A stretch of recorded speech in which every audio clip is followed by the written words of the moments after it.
sports. We are Baltimore. We are Southwest.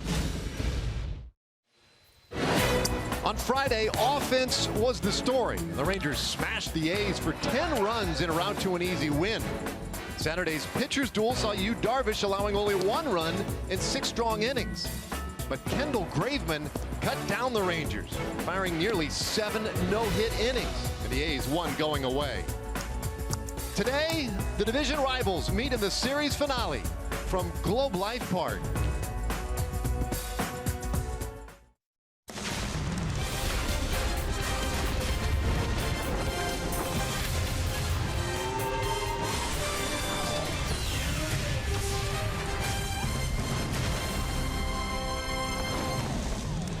Welcome to Texas Rangers baseball, presented by AT&T.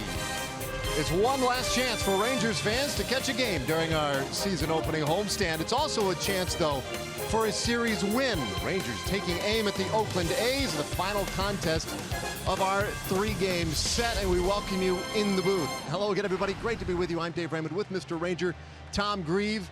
Rangers need a win today, a chance to get a series win, and, you know, get out of this homestand with a respectable record. And the good news is they got Martin Perez, who really pitches well here at home. He pitches really well at home, and in his first start in this ballpark, he pitched pretty well also. Early in the game, he gave up 3 runs, home run to Carlos Santana that really wasn't hit all that well, and a couple of RBI singles that bounced through the infield. But after the second inning, he really focused, worked quickly, benefited from a nice double play by the Ranger infield, settled down, and pitched a strong game. 6 innings, a quality start. I think when that game ended, it was something he could build off and feel good about the start today. We mentioned he pitches well at home. 3 earned runs or fewer in 22 of his last 24 starts here. In those games, 11-4 with a 3.02 ERA. He likes to pitch in this ballpark. He also pitches very well in the daytime.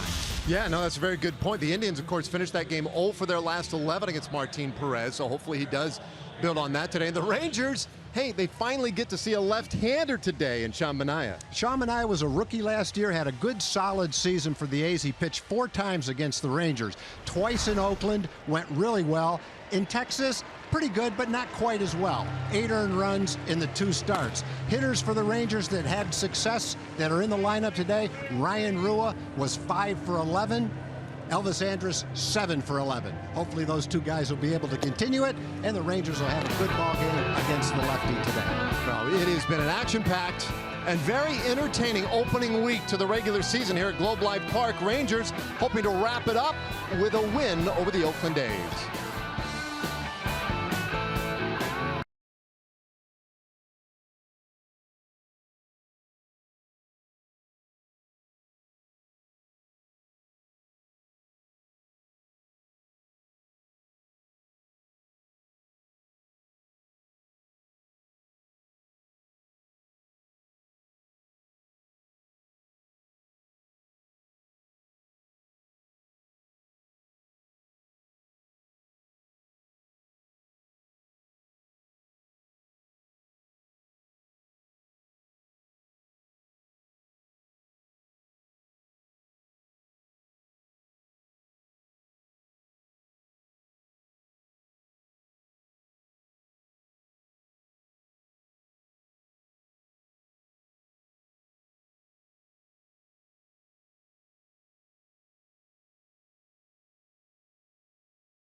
.com/keep.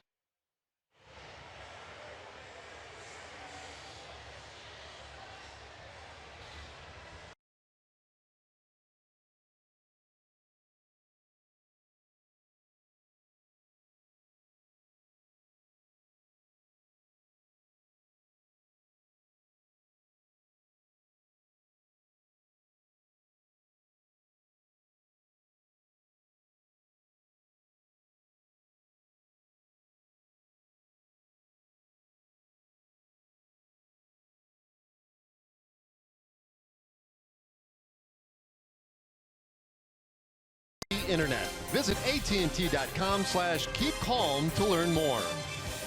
And by Southwest. Yes to low fares with nothing to hide. That's transparency. All right, just about set to go this afternoon. Final game in this 3-game series. The guys doing the right stuff. Signing some autographs for the youngsters on a beautiful day, albeit another windy one here at Globe Life Park. As we check our weather conditions this afternoon, and similar wind is to what we saw last night, up toward 25 miles per hour. 80 degrees though, lots of sunshine, and really a great day to be playing baseball here in North Texas. Our center fielders today, well, we've seen Rajai Davis, and of course what Carlos Gomez has been able to do. You look at the comparison between these two, very similar in a lot of respects. I think Gomez packs maybe a little more punch. And defensively, Tom, what about the comparison between these two? Well, we're going to show a little package that shows some defensive plays from this series. The first one we're going to show is Carlos Gomez and how he fields a routine fly ball. Perfectly done mechanically. He gets back on the ball. He doesn't drift. He doesn't catch it on his heels. He comes forward. He catches it off his right shoulder, which means he's in position to throw. If you watch that, you would have thought he had a throw to make to the infield. He practices that way, so when he does have to make a throw, he can do it accurately. Saw Rajai Davis getting a good jump on a couple of balls hit directly over his head. These are the toughest balls for a center fielder. You have very little time to judge it and get to the ball, but that was a beautiful play. This was a tough one for Carlos. He went back, got a good jump. He just ran out of room. That ball hit off the top of the wall just over his glove, but you saw the jump and how close he came to it. Here's the home run. He gets back. He's in position to move to catch it, but the ball went over the fence. So that's a good look defensively at two good, solid center fielders. Carlos has been a Gold Glover in the past. They've had some tough chances, but the one, Dave, I like the best is the way Carlos Gomez fields the routine fly ball. For young outfielders that might be watching, try to do it that way every time. All right, well, let's take a look at our starting lineups today. We go with the Oakland A's, and Marcus Semien up into the top spot of the order. Davis batting second. Kind of an interesting tweak there by Bob Melvin. Jed Lowry, he's been very good in this series. 5 of 8 plate appearances, you see right there as we get going. And Martin Perez starts us off with ball one. Perez making his second start of the year. His opening start on Tuesday came on his 26th birthday. You can see it was a quality start. 4 walks, 4 strikeouts, and that was the number he wanted to improve on those walks. A high pop-up near second base. And Andrews makes it easy on all of us by making the catch and not disguising it with anybody else. All right, let's take a look at the Rangers defense this afternoon, delivered to you by Texas Farm Bureau Insurance. A couple of changes in the Rangers defense today. Robinson Chirinos will work with Martin Perez behind the plate. Ryan Rua gets the start at first base. Mike Napoli will DH. And in left field, getting the opportunity is Delano DeShields. Here's Ryan at first base. Versatile player for the Rangers, can play infield positions, first base, and also in the outfield. Bouncer right to Andrews at short, and 2 quick outs for Martin Perez. Yeah, and what I love so far about Martin Perez, he commented that in his last game, he might have been walking around thinking too much in the first 2 innings, and then he focused, settled down, and worked quickly. In this game, he's gotten the ball back from Chirinos, been on the rubber, ready to pitch. First 2 pitches were balls, fell behind in the count, didn't phase him, came back, got the pop-up, and a quick out right there. Really looks focused, working quickly. Good velocity, too, and he had good velocity in his first start, but one of the sinkers was 95 miles an hour. Came out of spring training throwing well, and last start was one he could build on. Hopefully that'll happen today. He goes after Healy low with ball 1. That's funny because after he made those comments Tuesday night about maybe thinking a little too much, immediately calls to mind Bull Durham. A great quote. Yep, don't think you're hurting the ball club. Well, we hurt the ball club. There's been a lot of us that managers have either said that about or thought that about anyway. Well, real nice start so far. 2 quick outs. Rangers go with a nice shift on Healy, and he'll take a strike.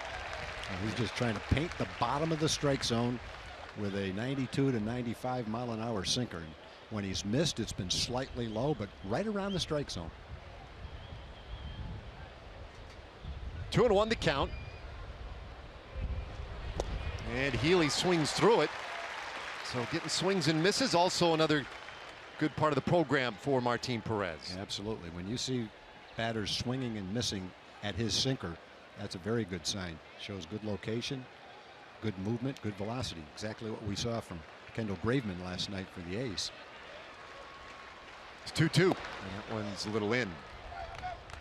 With 2 strikes, the Rangers go back to a more conventional alignment on the infield.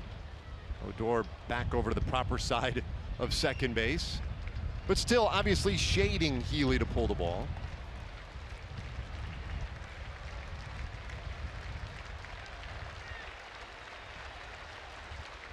The 3-2, and he does pull it. Andrus is there though and snares it right at the shoe tops to end the inning. A 10-pitch first inning for Martin Perez. Sharp out of the gate this afternoon.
Martin Perez looks very sharp in the top of the first.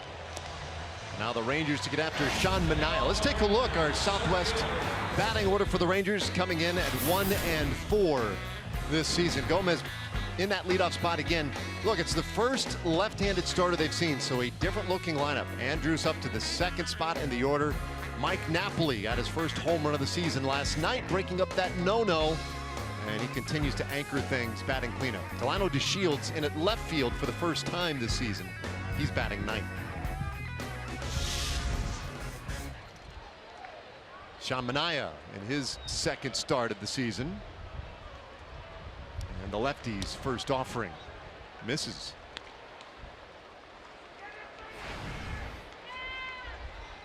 Three for 18 for Gomez on this homestand. Couple of doubles and a home run, and hits this ball on the ground to second base. Jed Lowry is there, and there is one away.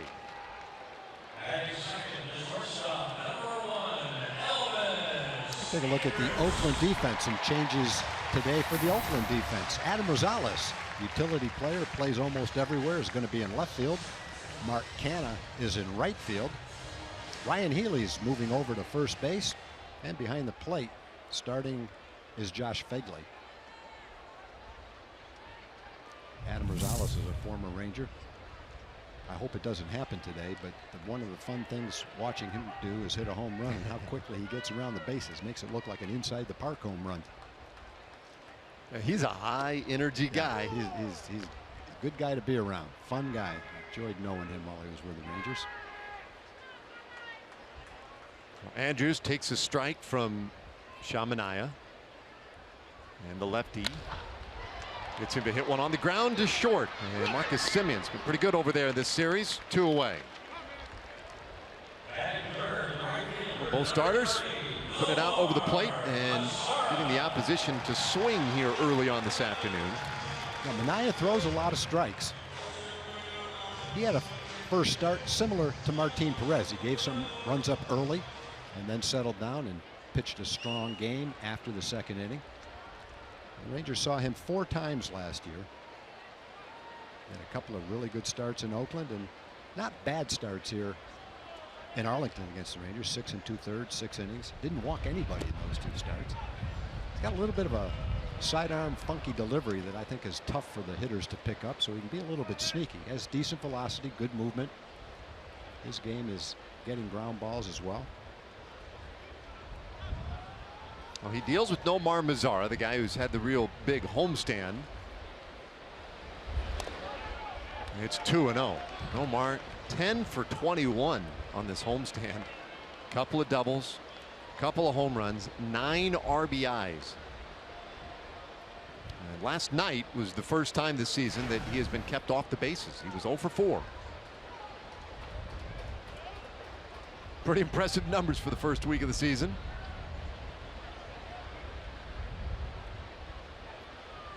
2-0 from Anaya, and that one hit sharply, diving, stopped by Lowry.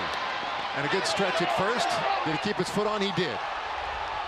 And so that will end the inning. Now Jeff Bannister is holding out his hand. He's got 10 seconds here to decide whether or not he even wants to pursue looking at this.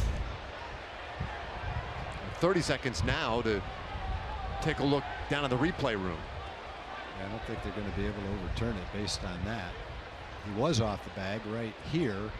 He comes back, and I think it looks like he probably got back and his foot was up against the side of the base, so Rangers decide not to challenge it. So Manaea gets 3 ground balls in his half of the first inning. Scoreless start today at Globe Life Park.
Your seat.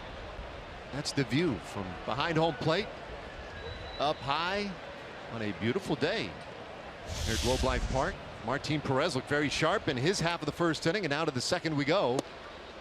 And he's off the plate to Chris Davis. And certainly would excuse a guy for being careful with this hitter.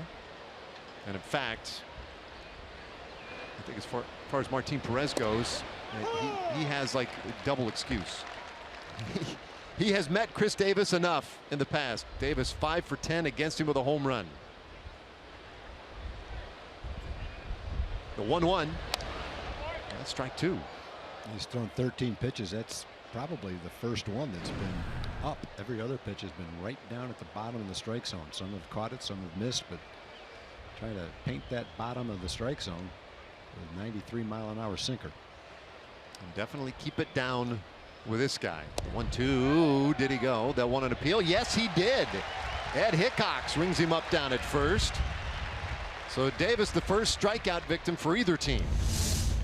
And when you throw so many sinkers down around the knees, when you do come up, it catches the hitter a little bit by surprise. Davis didn't want to swing at that, but he had committed just enough for Martin to get the called swing on the strike.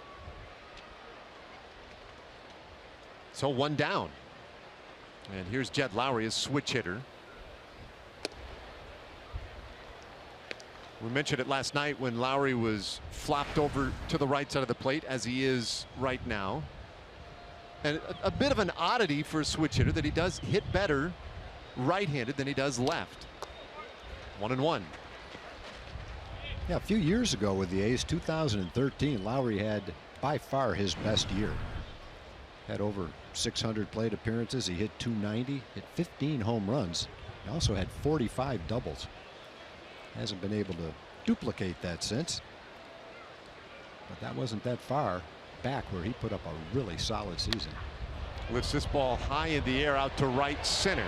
Carlos Gomez, Nomar Mazara converging, and Mazara handles it. 2 gone. Well, how about our Kubota power stats today, brought to you by Kubota.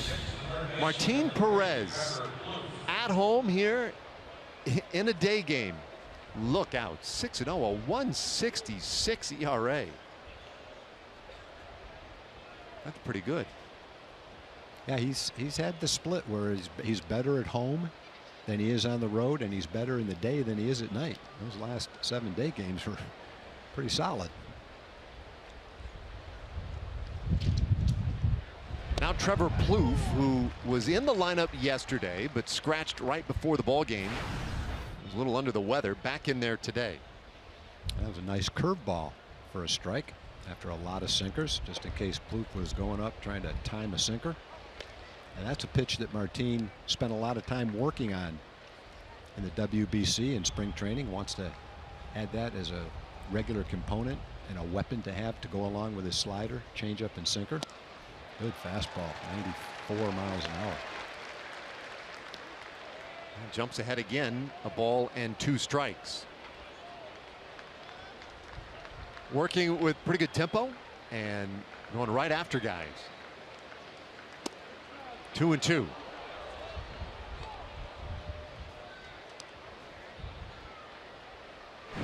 One of those things where after the game Tuesday, his comments were the type of comments you looked at and said, yeah, good idea, Martin. But now he's come out and he's actually executing and living up to what he said. And a breaking ball is strike 3.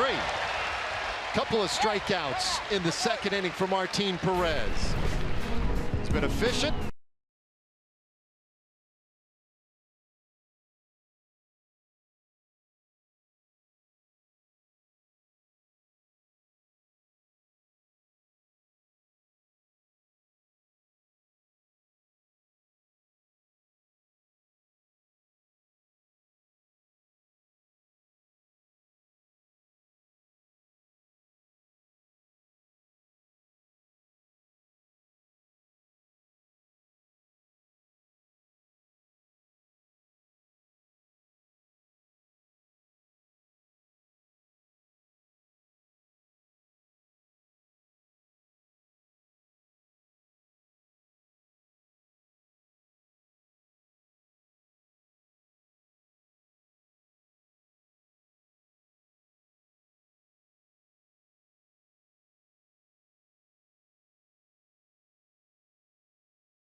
Well, nothing doing so far. As you look at, talking about nothing doing, Kendall Graveman right there in the center of your screen. Boy, was he good last night. My goodness.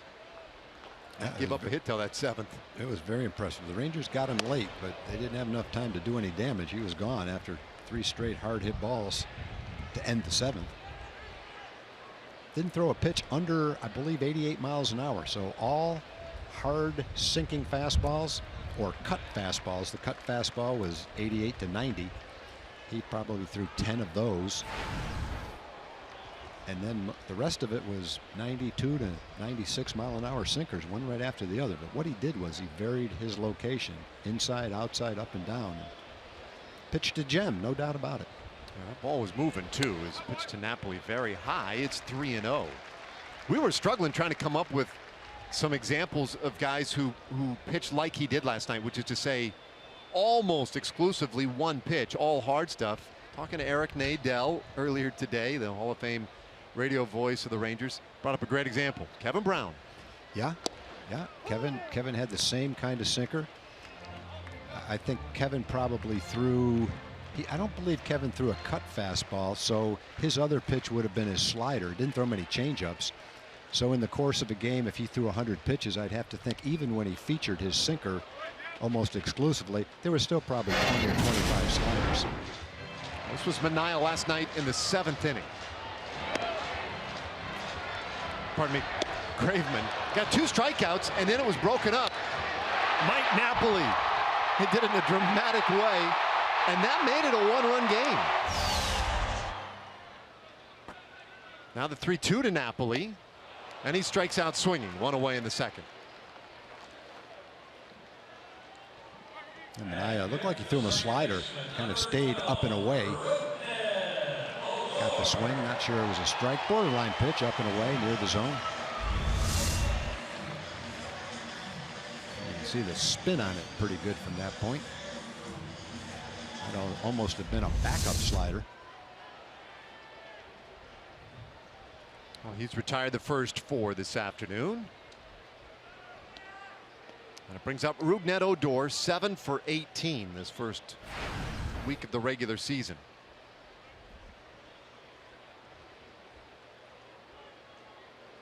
Manaea, a tall left-hander, and dumps that one in there for a strike. 6'5", 245 pounds, just 25 years old.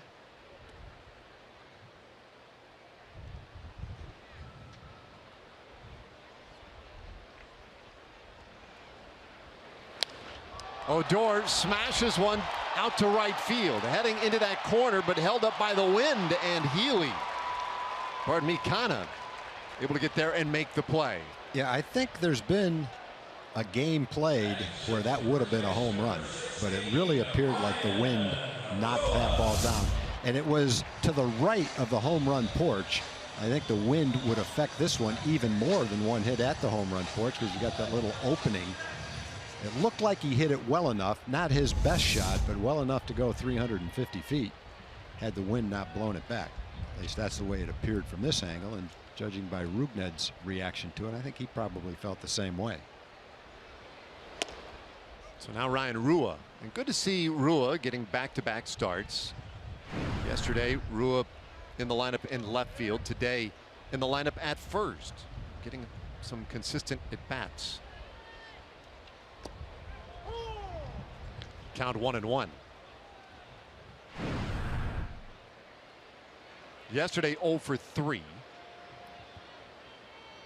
Couple of ground ball outs early in the game in the 1-1. And I am missing way upstairs. We've talked a little bit about the 3-headed monster in left field for the Rangers, and the nice thing for Rua is that Jeff Bannister can slide him over to first base today, keep him in the lineup, give Napoli a break. Napoli, for the first time this season, acting as the DH. 2-2 on Ryan Rua. That really is a good pitch for Manaea. He's got enough fastball where you have to be tuned up to hit it, but that hard slider down and in to the right-hand hitter, down and away to the left-hand hitter. It's a good pitch for him. Gets a lot of strikeouts with it. Comes right at Rua with a heater, and that one just misses. It's a full count. And he's 91 to 94 with his sinking fastball. Last year in 145 innings, he struck out 124 batters. The payoff pitch, and Rua sends this one out to left field, but not going to carry. Rosales racing in. The wind knocks this one down enough for a base hit. The wind a factor, and it may well have knocked that one straight down, saving Rua an out perhaps and giving him the hit. Yeah, he didn't hit it well, but it appeared that the wind knocked it down a little bit. Got jammed just a little bit on that ball. So I think the outfielders, as was the case last night, will have to be on their toes. I saw the ball hit to right field late in the game that Nomar raced to the foul line. The wind blew it back behind him, and he missed it overran it by 3 or 4 feet. So that's something that I think the outfielders will have to be aware of today. It's blowing pretty similarly right now as it was last night.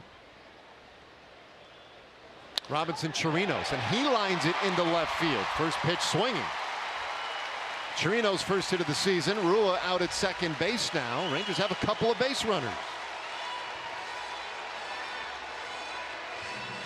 Yeah, Joey Gallo getting the start against a left-handed pitcher.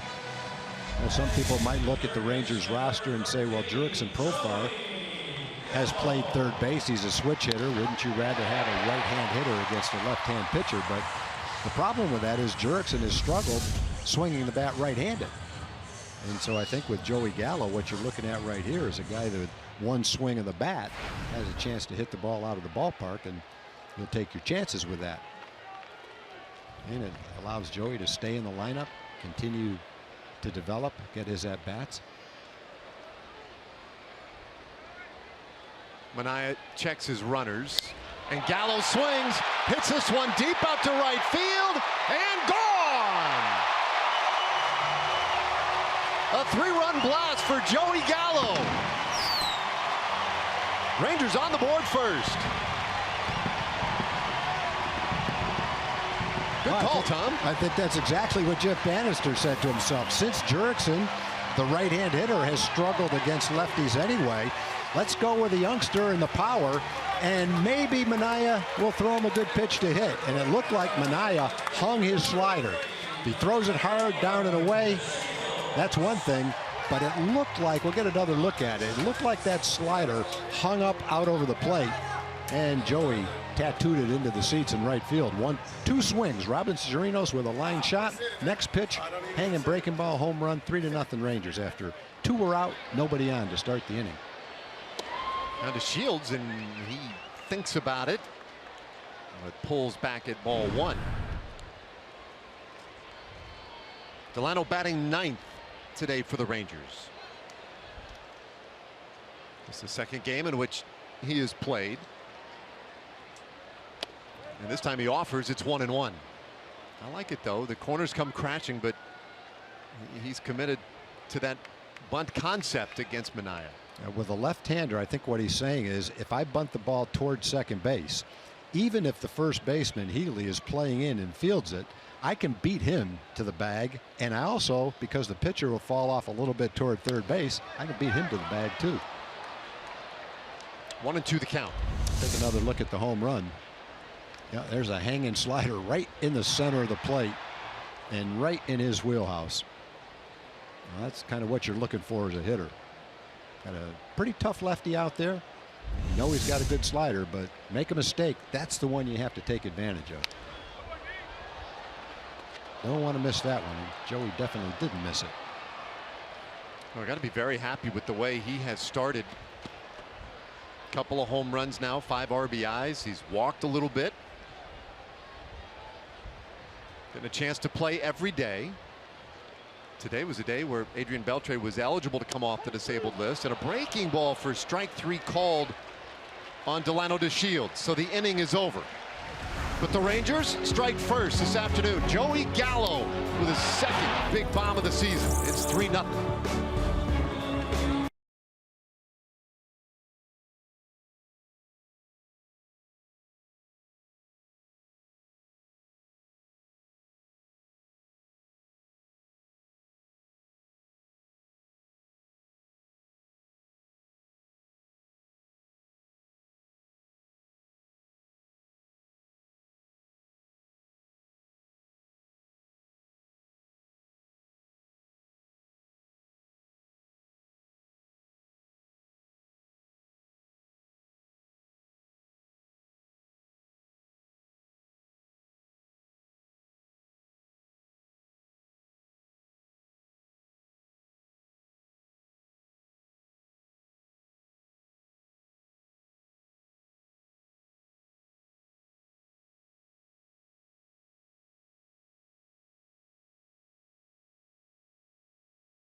leading 3-0 on the Joey Gallo homer.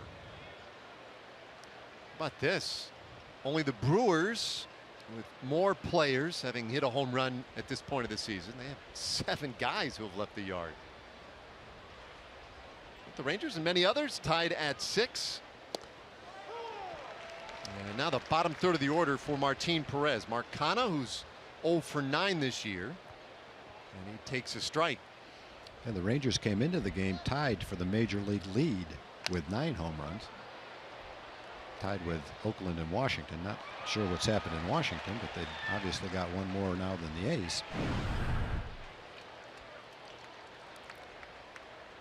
Yeah, the power has been probably the most defining aspect of this homestand for the Rangers.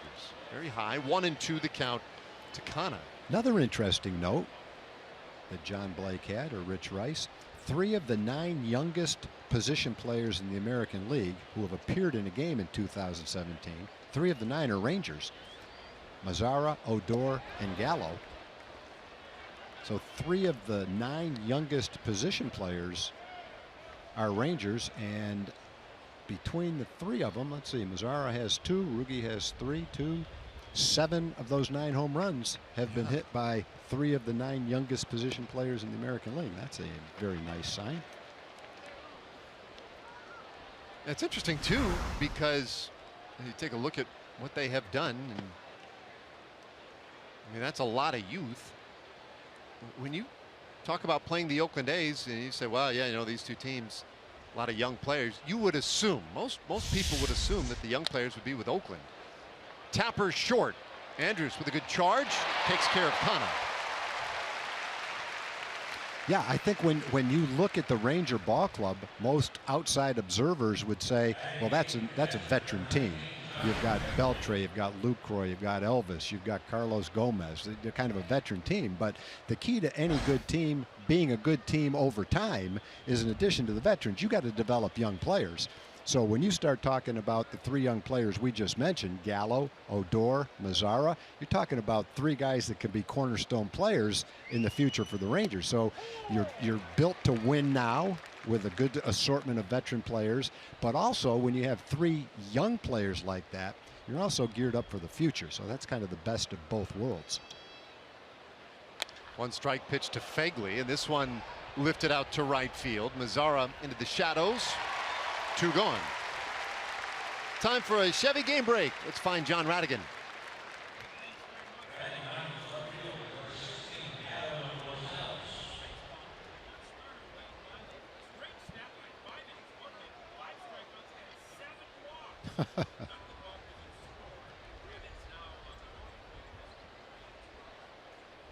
All right, thanks, John.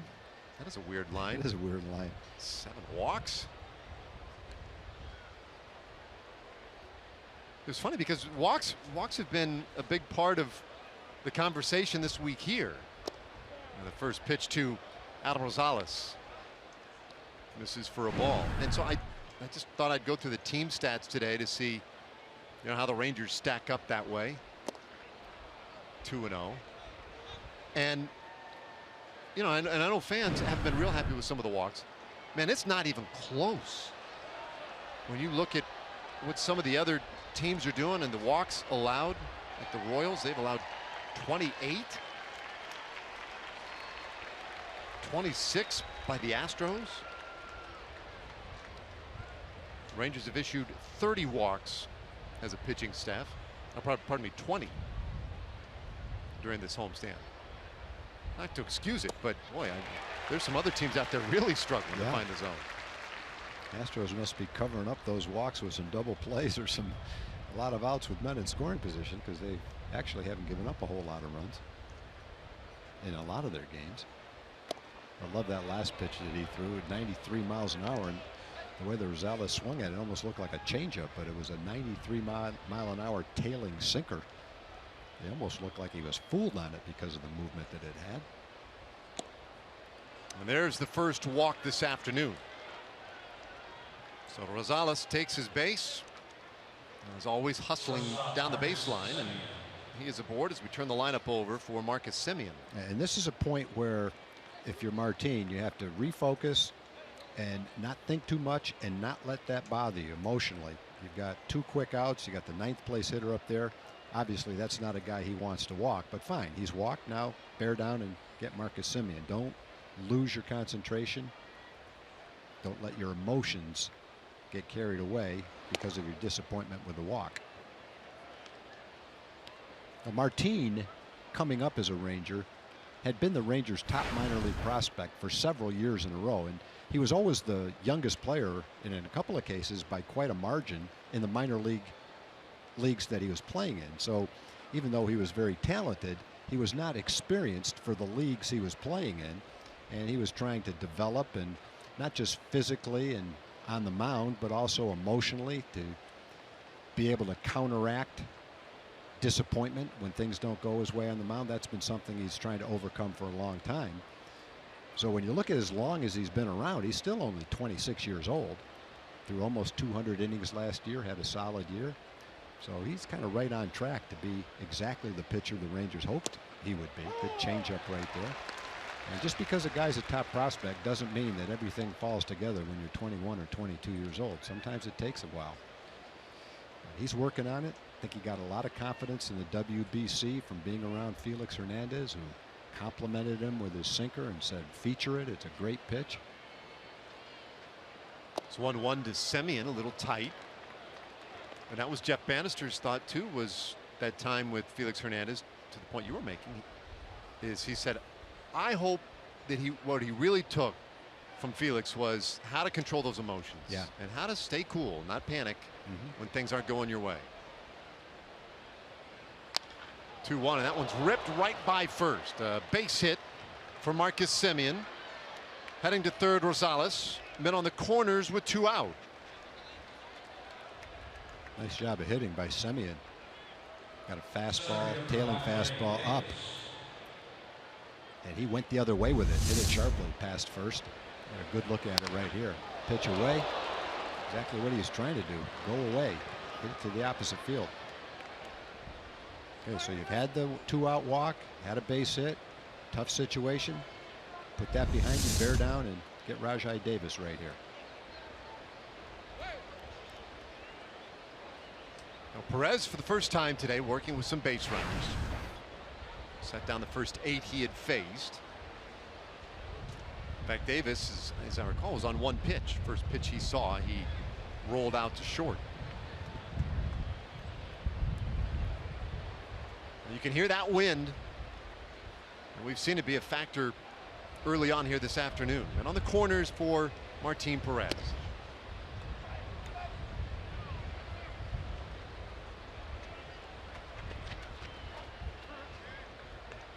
With those flags, holding on for dear life up there.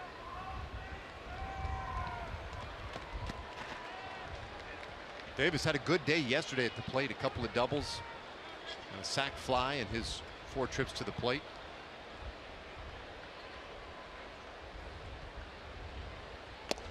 And he takes a strike to count 1-1. Rajai Davis had been batting primarily leadoff until yesterday when he was dropped to the 9th spot. And then today moved up to the 2-hole. He's had a little bit of trouble getting on base. Has not walked yet this season. 1-2 the count. That's the 20th pitch of the inning for Martin Perez. Followed up a 94-mile-an-hour sinker with a nice changeup. Had Davis lunging at it. If you're a hitter now, you're a little bit confused about what you might see next. You've seen the 94-mile-an-hour sinker, a good changeup. You've also seen a strikeout of Trevor Plouffe on a good curveball. And if you're Martin Perez, you're trying to find out with Robinson Chirinos what the best pitch is for you to get the out right here with men on first and third. The 1-2 got him swinging. Changeup. Third strikeout of the afternoon for Martin Perez. Twice he's used it to get out of an inning. This time he leaves him on the corners. Rangers lead by 3.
lead as we go to the bottom of the third inning. Our next post-game fireworks show is going to be Friday, April 21st, brought to you by Sherwin-Williams. Head out to the ballpark. Rangers facing the Kansas City Royals.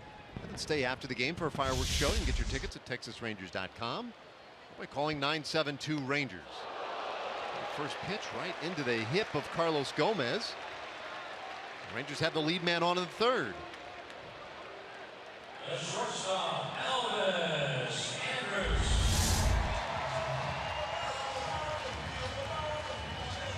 Well, you don't want to see anyone get hurt, but nothing wrong with getting a fast runner and leadoff hitter on base to start an inning. Carlos braced himself and he's ready to go, ready to fly around the bases. Yeah, as far as Manaea is concerned, that was the wrong guy to put on. Manaea does have a very good pickoff move, however. And he lobs that one well past his first baseman Healy, and Gomez is going to go for three. Like I say, he's going to speed around the bases one way or the other. That was such a tricky pickoff move. he fooled everybody. Whoops. A two-base error. He started, he got halfway through it and can't check that swing.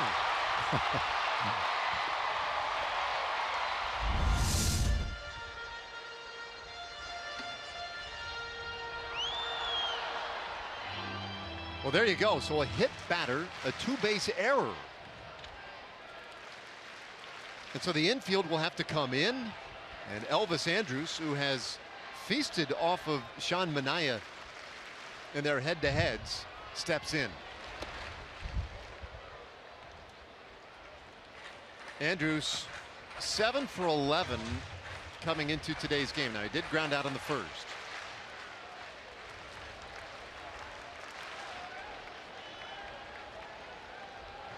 With 3 runs already in, the A's will play the infield in. I want to give up another run. I think Bob Melvin is saying pretty impressed with the start that Martin Perez has had. 1 hit, no runs through 3 innings.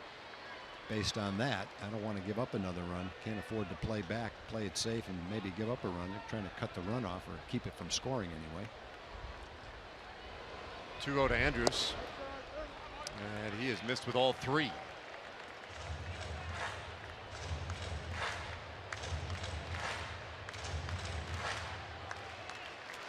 Well, Manaea gave up the 3-run homer to Joey Gallo last inning. Comes out. His first 4 pitches have been bad. Here's number 5, and he walks Elvis Andrus. Well, Elvis hit the ball solidly on the ground the first time up, and against Manaea last year was 7 for 11. And Manaea looked like he was pitching him pretty carefully. Well, our TXU Energy Power player to watch, it is Elvis Andrus, and citing those numbers, he's done more damage against Manaea than anybody else. And he was very careful with Andrus right there. Not a good start to the third inning for Sean Manaea. Rangers loving the way things have turned here. Big Nomar Mazara steps in.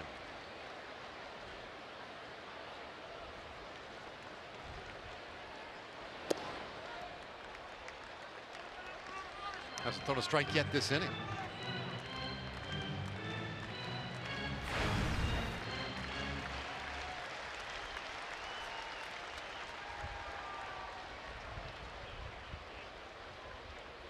A hit batter, and now 5 straight misses for Manaea. And there's a swing and a miss.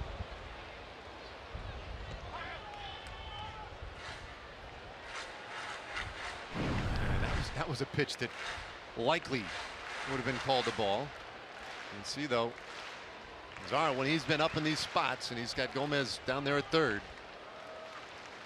Andrus at first, he has produced.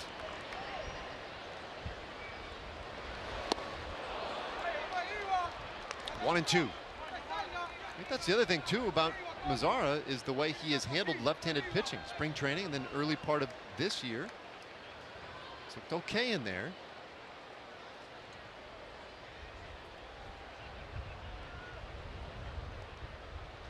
Now battles with 2 strikes on him. Middle of the infield, double play depth. And time asked for and granted by Ron Kolpa, our plate umpire today.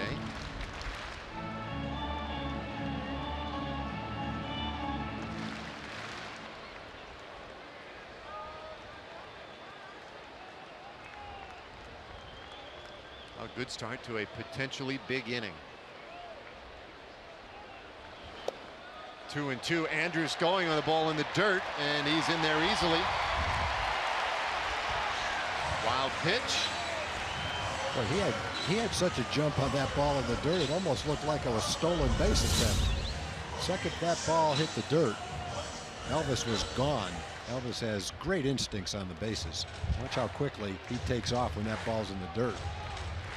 No wasted time trying to decide what to do. So now the double play is not in order, and the A's will move the infield back in with men on second and third, which gives Nomar a much better chance to bring in a couple of runs. A little ground ball through the drawn-in infield, a little blooper right over it. It goes down swinging, and that is the first out in this third inning. Excellent pitch by Manaea. He's seen a couple of breaking balls down and away.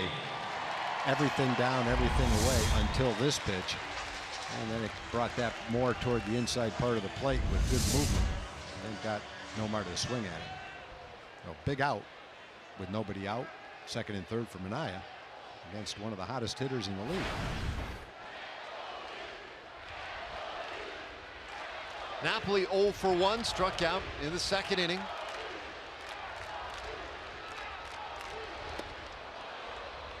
A little anxious, 0-1. Napoli now with 24 career home runs against the Oakland A's. And see 96 hits, most of anybody in the game. There's only one guy with more home runs, and that's Adrian Beltre.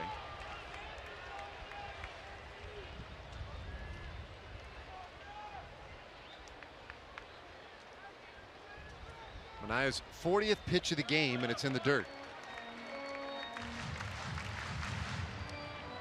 Now Sean Manaea was acquired by the Oakland A's in a trade deal with Kansas City, part of the Ben Zobrist trade back in July of 2015. It was Manaea and Aaron Brooks who came over for Zobrist. Last year was Manaea's first in the big leagues. And he misses away. It's 2-1.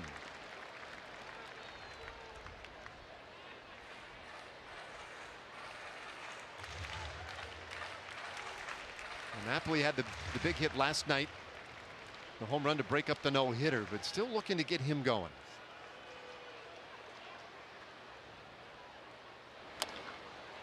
Bounces it foul. 2-2.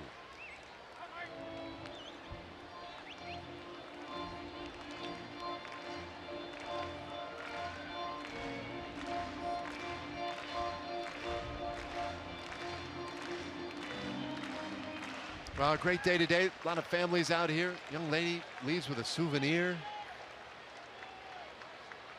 She knows how hard it is to get one of those.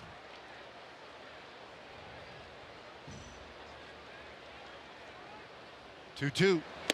And Napoli cuts through it. So back-to-back strikeouts for Manaea. Pretty impressive. You have to give Manaea a lot of credit. He's made good pitches in a critical moment in this game. Threw some off-speed pitches to Knapp to get ahead in the count, and then elevated his fastball and got the swing and a miss. So 2 good fastball locations to get the strikeout of Mazzara and Napoli. And Jeff Bannister has his team in front 3-0, but I'm sure it'd be a bit of a disappointment after the way this inning started not to get something out of it. Hit batter, a walk, 2-base error, a wild pitch. They've got him at second and third for Rougned Odor. And Manaea comes right after him. Well, Odor just missed hitting a home run off Manaea back in the second inning. Right down into that right field corner. And you pointed out that Had it been just a shade to the left, maybe some of the wind would have been blocked and could have gotten out. Yep, that would be the observation from way up here. It'd be interesting to see what they thought down in the dugout. A much better feel for it down at field level. Appeal that check swing, and he did not go, according to Jerry Meals. But it was another example of several balls this year that Rougned has hit well on high fastballs on the inside part of the plate. Pitches that he didn't cover as well last year as he appears to be covering right now.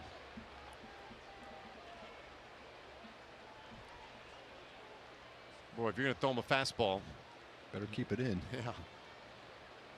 If you're a left-hand pitcher. 1-1. And they'll turn that one foul for a strike.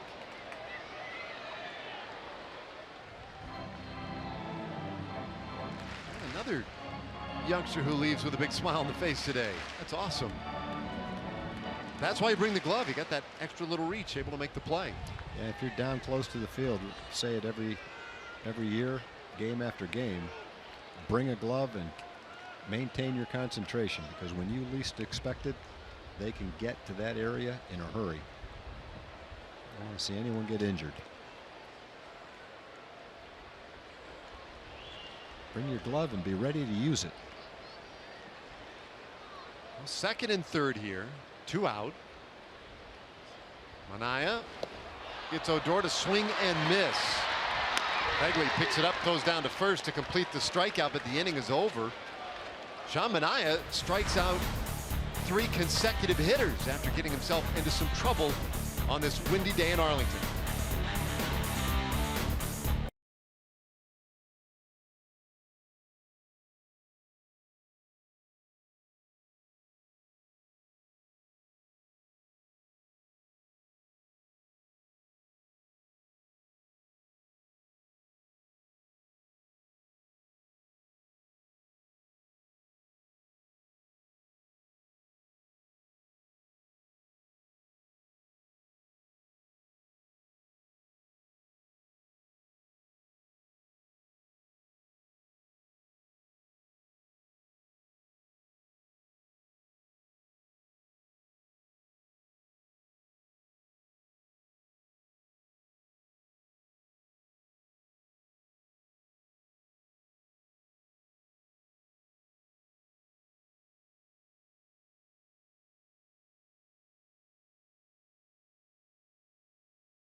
Rangers, the A's quiet so far today on 1 hit. Hey, Rangers fans, download the Fox Sports Go app and take Rangers baseball with you wherever you go. Can't catch games on TV? You can stream them live on your mobile device with the Fox Sports Go app, presented by Hyundai.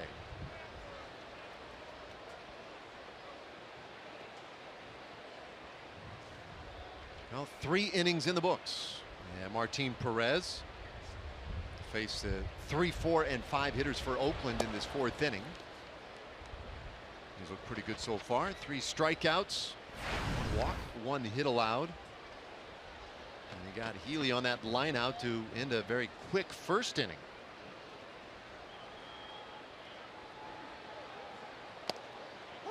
One and one. Now Healy, a lot expected of him, a lot of, I don't want to say pressure, but he is one of the young players with these Oakland A's. They really hope they can build around in coming years. Breaking ball lined out to right field, and Nomar Mazara stumbled for a moment but made the play. That's great recovery. Yeah, after he stumbled slightly, it didn't look like he'd be able to recover and make the play.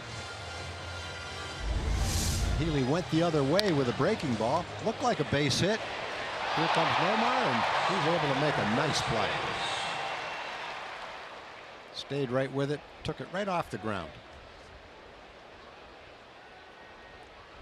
Yeah, very well done. Great body control to stay upright and make that play. Is now Chris Davis stands in. Davis struck out in the second. He's had a lot of interesting opportunities in the outfield in this homestand. We mentioned earlier that Martinez pitched well in his career during the day. He's also pitched better at home than on the road. And also in his career, he's given up a low batting average to left-hand hitters. 229 in his career, 189 since 2015, and 176 in 2016. It was the lowest for a starting pitcher in the American League last year, and that's why you see Matt Joyce, Stephen Vogt, and Yonder Alonso not playing today, because of the success that he's had against left-handed pitchers, left-handed hitters.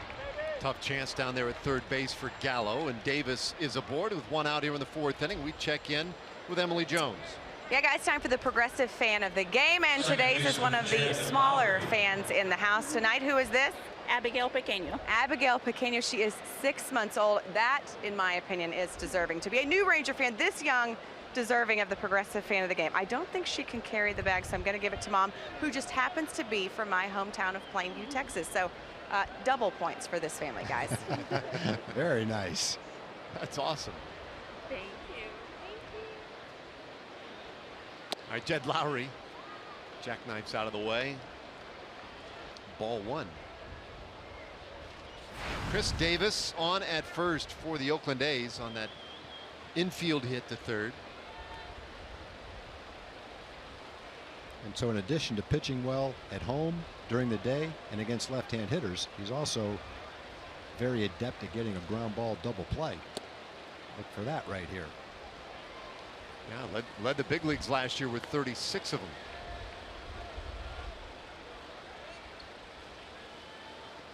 You see the home road splits on Martine's career, and it worked out on this homestand that he was able to make 2 starts in these first 6 games.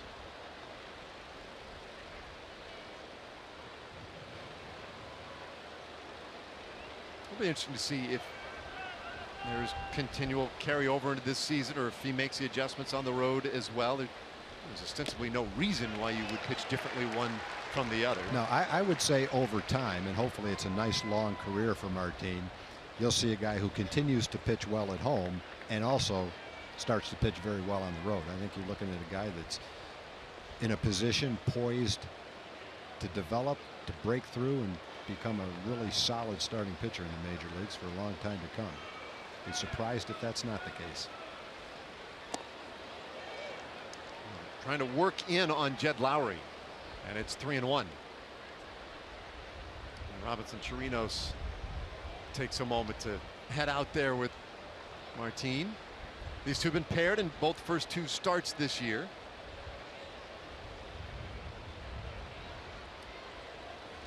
And a lot of times with Martine, things start to speed up. His heart starts to pound.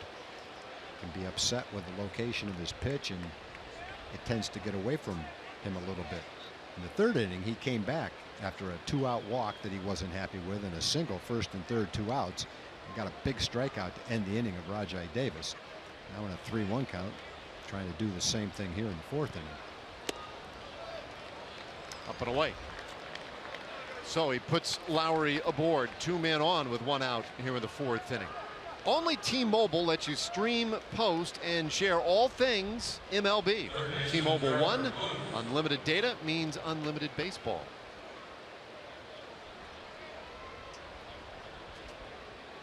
Well, last inning, Perez was able to work around a couple of base runners, and he's going to have to do the same thing here.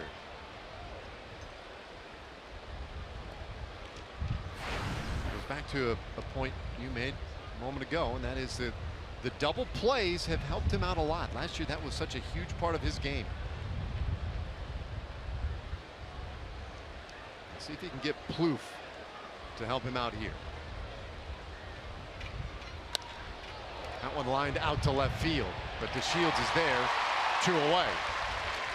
Well, he threw him a curveball. Plouffe waited, timed it, and hit it well. Fortunately, it was right at the lineup in left field. Well hit ball, nothing but a 1-pitch out. Take another look at it. See the breaking ball stayed up a little bit. Plouffe got the good part of the bat on it. Put it to the wrong spot though.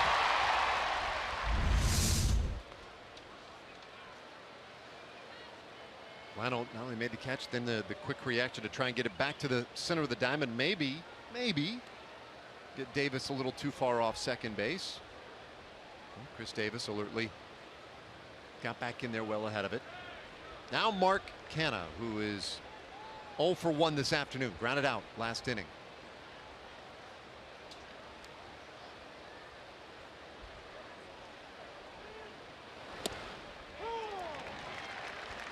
In there with a strike. Nice changeup for a strike. Didn't depend on the hitter chasing it. He threw it for a strike.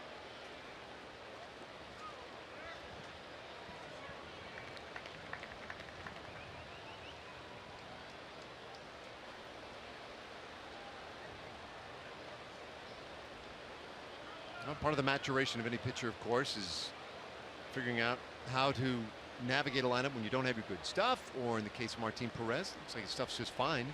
But work around base runners. Left 2 on in the 3rd inning. Trying to do the same thing here in the 1-strike pitch. Fouled out of play. It's 0-2.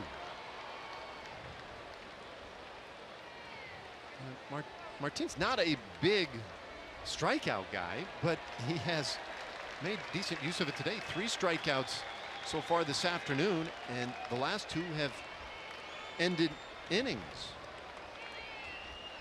I mean, it's not the weapon that he goes to very often.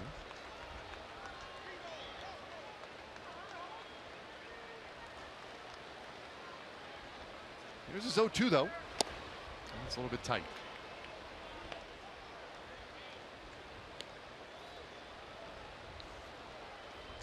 Kind of the 7th place hitter today for the Oakland A's, and you can see he's had a tough stretch, and it goes back to last April. He was injured for a good portion of last year.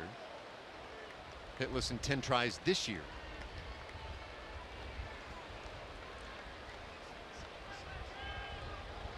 One-two pitch, and he'll pop it foul and keep the at-bat going.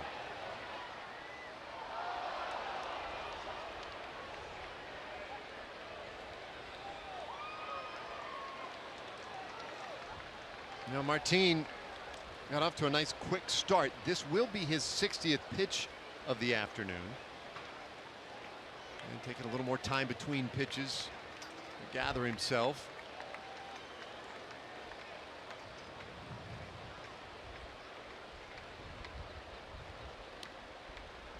Davis at second, Lowry at first.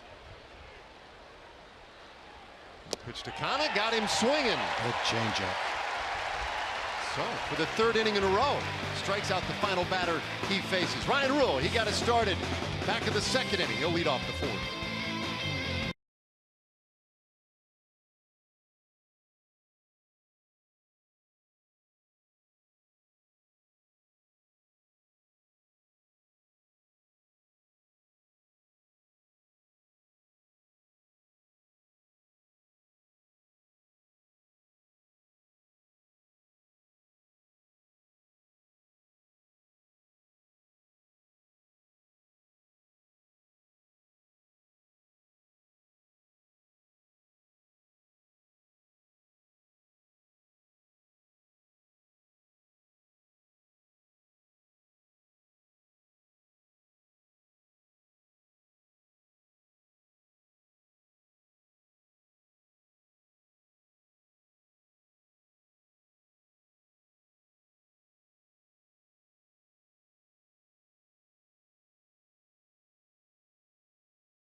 go to the bottom of the fourth inning. Fox Sports Supports proud to team up with Girls on the Run and their dedication to empowering young girls and instilling confidence through running. You can learn more about how you can get involved as a volunteer or participant at the upcoming Girls on the Run 5K in your area by visiting foxsportsupports.com.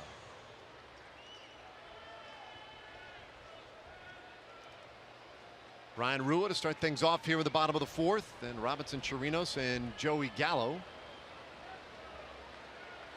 And it was those three who did all the damage in the second inning. The Rangers have only had 3 hits. Well, 3 hits through 3 innings is pretty good. But they were very smart. They bunched them together. Single homer. 1-1 on Rua.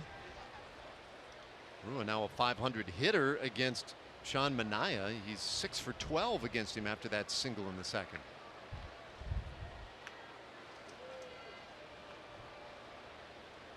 One. He fouls that one off. It's always hard to tell, you know, where that line is on what is a significant number of at-bats or what numbers actually can tell you anything when you talk about head-to-heads. But I would say 6 for 12 says that he sees him pretty well. Yeah, that's a pretty good indication. Now it stays 1-2. Yeah, Manaea looked like he was a little out of whack to start the 3rd inning. Way in, drilled Carlos Gomez with a pitch, walked Elvis on a couple of pitches that weren't that close, then came back and made a lot of great pitches to get the 3 strikeouts. Is 1-2, and Rua swings over the top of it, a strikeout victim to start the 4th. Manaea struck out 4 straight Rangers. Hey, get ready for the first Throwback Thursday, April 20th. The Rangers taking on the Kansas City Royals. The first 10,000 fans will get a Papa John's Texas Rangers Throwback Thursday collector pin. On this date only, fans also receive a replica 1972 Rangers cab. Get your tickets at texasrangers.com or by calling 972-RANGERS. Here's Robinson Chirinos, who singled and scored in the second.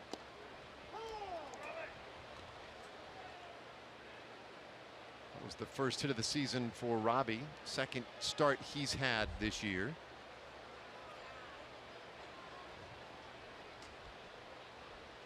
Manaea's 1-strike pitch. Jumps ahead 0-2. On Manaea's first start of the season, he gave up 4 runs in 6 innings. Most of them came early in the game, and then he settled down. And after the 2 on, nobody out in the 3rd, he's sure settling down now with 4 straight strikeouts and an 0-2 count to Robinson. Good slider, good changeup. And he gets another strikeout. That's 5 straight. And that's that back foot slider that you hear pitchers talk about, where it breaks down and toward the back foot of the hitter. Looks like a strike, tough to lay off of, but when you go to swing at it, it's not that close to the strike zone and impossible to hit. Manaea putting it together here. Man, 7 of the last 8 outs have been via the strikeout. He also allowed 5 base runners in that stretch, but he comes after Joey Gallo here, low with ball 1. Yeah, when you see the sliders he's throwing now to the last 5 hitters, they're all down, they're all in the location he wanted, to the glove side. When he looks back at this game, he's going to say, man, the one pitch I'd like to have back is that hanging slider to Joey Gallo. Left it on the middle of, in the middle of the plate. And Joey didn't miss it. Got in on him there, the count 1-1. Manny giving a souvenir to the fans. Guy reached up and grabbed it. The other guy looked in his glove. Had it tracked pretty well.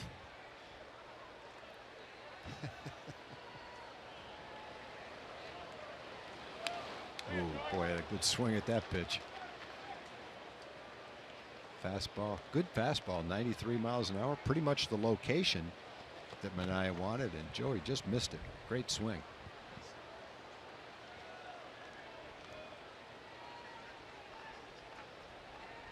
Two outs here, nobody on, bottom of the 4th inning, and the pitch on the way to Gallo, and he got him swinging. And that's 6 consecutive strikeouts for Sean Manaea. Look out, we go to the 5th inning.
We go to the top of the 5th inning. Time for our AT&T high-speed replay. We take a look at Martin Perez. Well, one of the nice things about Martin, through 4 innings, he has 4 strikeouts. And the last 2 have been key strikeouts to end an inning. The 3rd inning with 2 men on, the 4th inning with 2 men on. At a point in the game where Martin has to control his emotion, focus, and get the job done to get out of the inning. And in both cases, to get Davis and to get Canha, he did that. Josh Phegley reaches out and pokes that one into center field to start the 5th.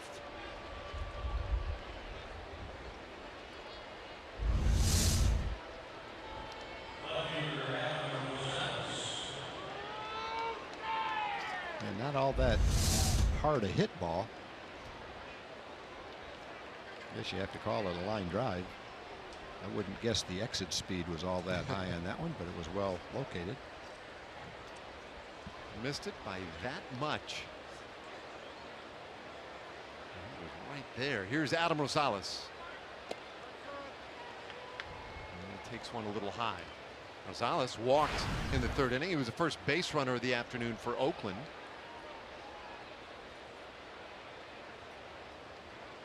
One for 3 coming in.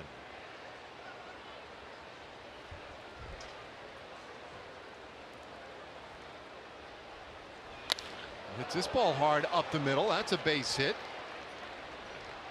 Phegley stops at second. Back-to-back singles to greet Perez here in the 5th inning. Well, Phegley's wasn't hit that hard, but that one by Rosales was hit hard. There's a bullet back through the middle.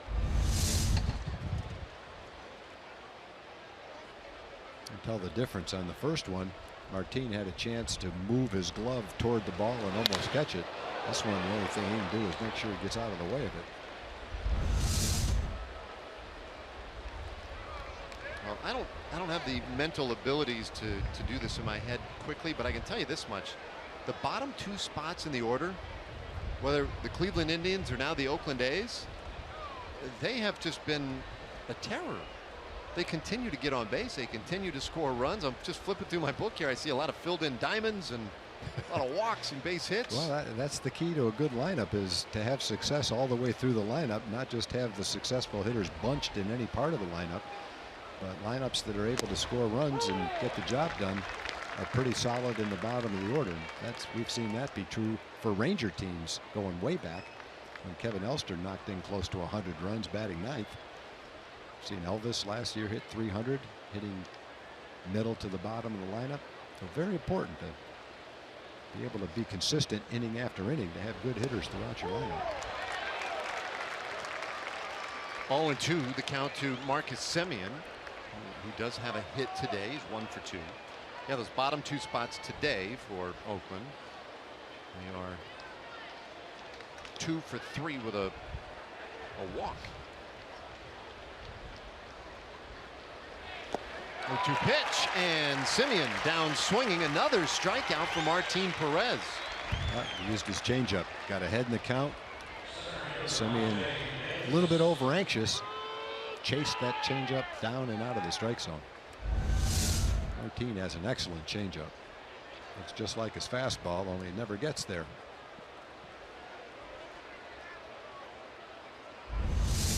Well, he's used it effectively today. Big strikeout of Semien, and now Rajai Davis, who is 0 for 2.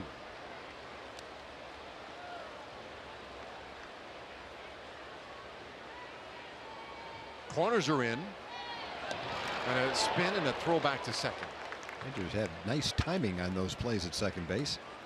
Yu Darvish had the pickoff last night of Rajai Davis at second, and even though they didn't get the runner right there, that's Josh Phegley, the catcher, it was a well-timed, quick, accurate throw that made it close.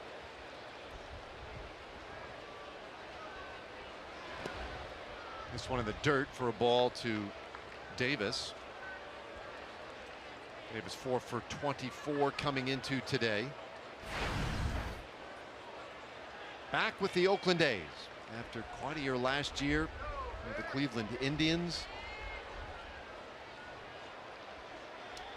in which he helped them all the way to Game 7 of the World Series and really left left the country with quite an impression in that Game 7. Maybe the moment of that World Series. 1-1 to count. Yeah, that was a pretty emotional part of that game. I know I felt that way watching it when it happened. Watching the excitement on his face going around the bases in the Cleveland dugout. Yeah, I thought we were headed to kind of an anticlimactic finish in Game 7. Yeah. Down by 2 in the 8th inning. Until Davis took care of that. 1-2 the count. Yeah, here it is. And he's incidentally bottom of the 8th, Game 7. Yeah, against Aroldis Chapman. The interesting part about that is how far he was choked up. He was choked up on the bat and a good 3 inches. In today's game, you don't see guys choke up very much. In the old days, guys choked up quite a bit. Ted Williams used to talk about against certain pitchers choking up at ½ an inch to an inch to have better back control, to keep shorter with your swing, quicker, wait longer. But not many guys choke up nowadays. And that particular at bat, you have to think it was in deference to Aroldis Chapman, who was throwing 100 miles an hour. Choked up a little bit right now, but not like he was in that at bat. 1-2 pitch, and he swings and fouls that one off. Of course, the guy's throwing 100 and change, right? Yeah, makes sense to me, choking up. Well, that was so much fun in that World Series, watching Andrew Miller and Chapman come into the game early, pitch multiple innings. They were both completely out of gas by the end of it, but they were giving it all they got, all they had. And both managers were saying they may be tired, but they're the best I've got, and I'm going to ride with them. Both of them used in a little bit different way than traditionally closers are used, coming in earlier, pitching multiple innings more than once. Trino sets up in, and that one just off the corner. Didn't miss by much. That's exactly what he was trying to do after the changeup, come inside, maybe get him to take it. Just missed with it.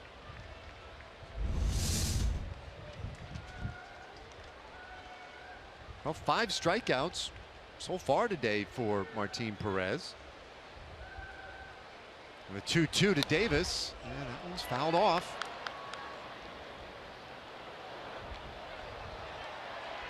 Well, makes for another extended at bat. Davis will see his 7th pitch from Perez here.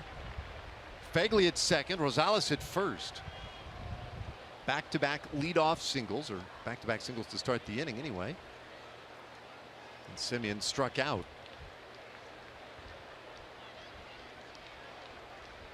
Perez has had to throw from the stretch quite a bit here the last couple of innings. It was 2-2. It's a full count.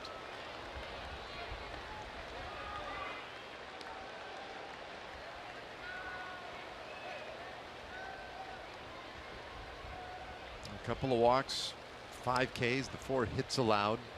Look, the important number there is the runs, the earned runs.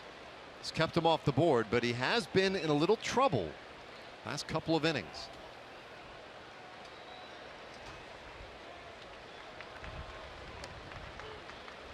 He'd love nothing more than a ground ball right here. 3-2 is a little low. And so they are loaded up. Good at bat for Davis. Martin tried to get him to chase something a little bit out of the strike zone, but Davis behind in the count early, hung in there and earned a walk. It's Brocale out there. So Perez, he's wiggled off the hook twice.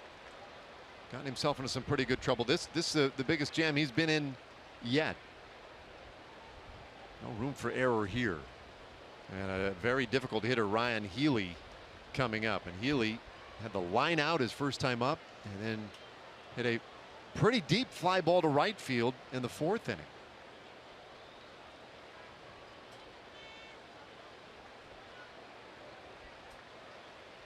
Conversation broken up, and Perez will go back to work.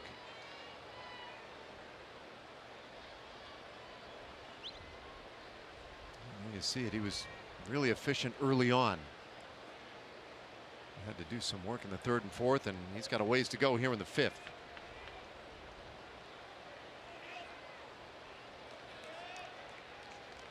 Dangerous Chris Davis waits on deck.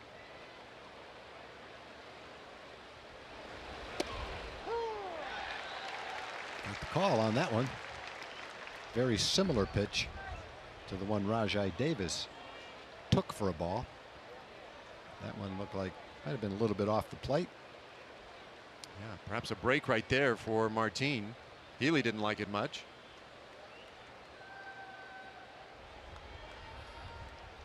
How about that? First 8 guys sit down. A lot of base runner sense. Yeah, it's a good test for Martin. 3 straight innings he's had to bear down with men in scoring position. 1-1 to Healy. In the 3rd and 4th, there was a couple of outs when he got the strikeouts. One of Rajai Davis, one of Mark Canha. Different situation here, though. Bases loaded, only 1 out. Really looking for the ground ball. 36 double plays induced last year. That led the American League. Hasn't had one yet today. There's 1-1 inside. Ball 2. Might have actually been a better pitch than strike 1. Neither of them showing, according to Fox Tracks, to be in the zone. Now you're getting to the point right here where you just have to throw a strike and depend on your movement and hope that you can get a ball hit at somebody. The bases loaded and 1 out in a 3-run lead. Gets a swing and a miss. It's 2-2. Or ahead in the count with a hitter looking for a fastball, you can throw him a changeup and hope that he's aggressive, looking for the fastball, and swings at it anyway, which he did. Good changeup in a fastball count. Well, that pitch gets the fans into it here.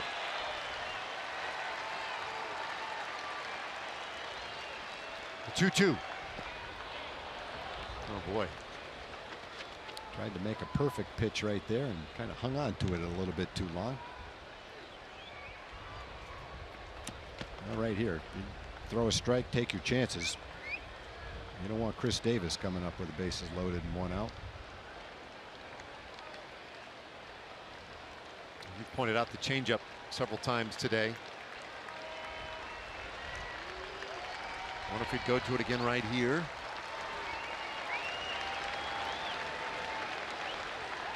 A 3-2 pitch, and this one is popped up. Good call, Dave. Infield fly. Rule it was there, 2 away. He went to the changeup. It was the 3rd straight changeup. 2-1 pitch he swung and missed at. The 2-2 changeup was way out of the strike zone. He took it, and then the 3-2 changeup was out in front of it, hit off the end of the bat, and the result was the little pop-up. So there's a big out, the 2nd out, but now you've got as dangerous a power hitter as there is in the American League. Guy who hit 42 home runs last year. Jose Leclerc getting warmed up, and Martin at 80 pitches really having to work right here to get out of this inning and get Chris Davis to end it. We mentioned it earlier. Chris Davis has been a tough out for Martin over the years. Now 6 for 12 with a home run against him. But there's nowhere to put him. You can't pitch around him here. It starts him just a little bit outside.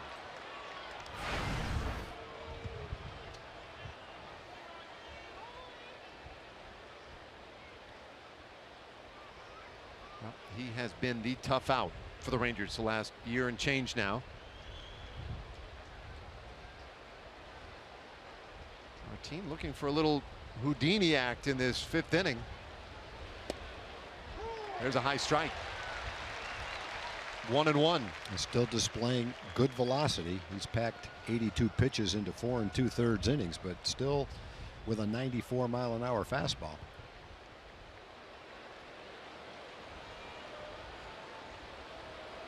Davis has been off to a hot start for Oakland.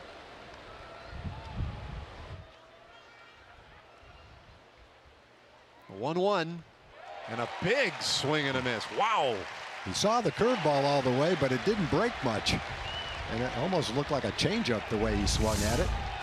Trying to throw this ball and make it come down and in. Just kind of stays up, but still fooled Davis, who He takes the big swing going for it, but came up empty. Boy, how big would this be for Martin Perez? The 1-2. It's high. Got some giddy up on that one. Tried to put a little extra on it, 96 miles an hour. And with the work that he's had to do in the last 3 innings, even though he's at the mid-80 point in pitch count, this might be it for him right here. Jeff Bannister might consider going to the bullpen in the 6th inning, even if he gets Davis right here. Called strike 3. Boy, did he paint the outside corner with that changeup.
Wow, 3-0 Rangers.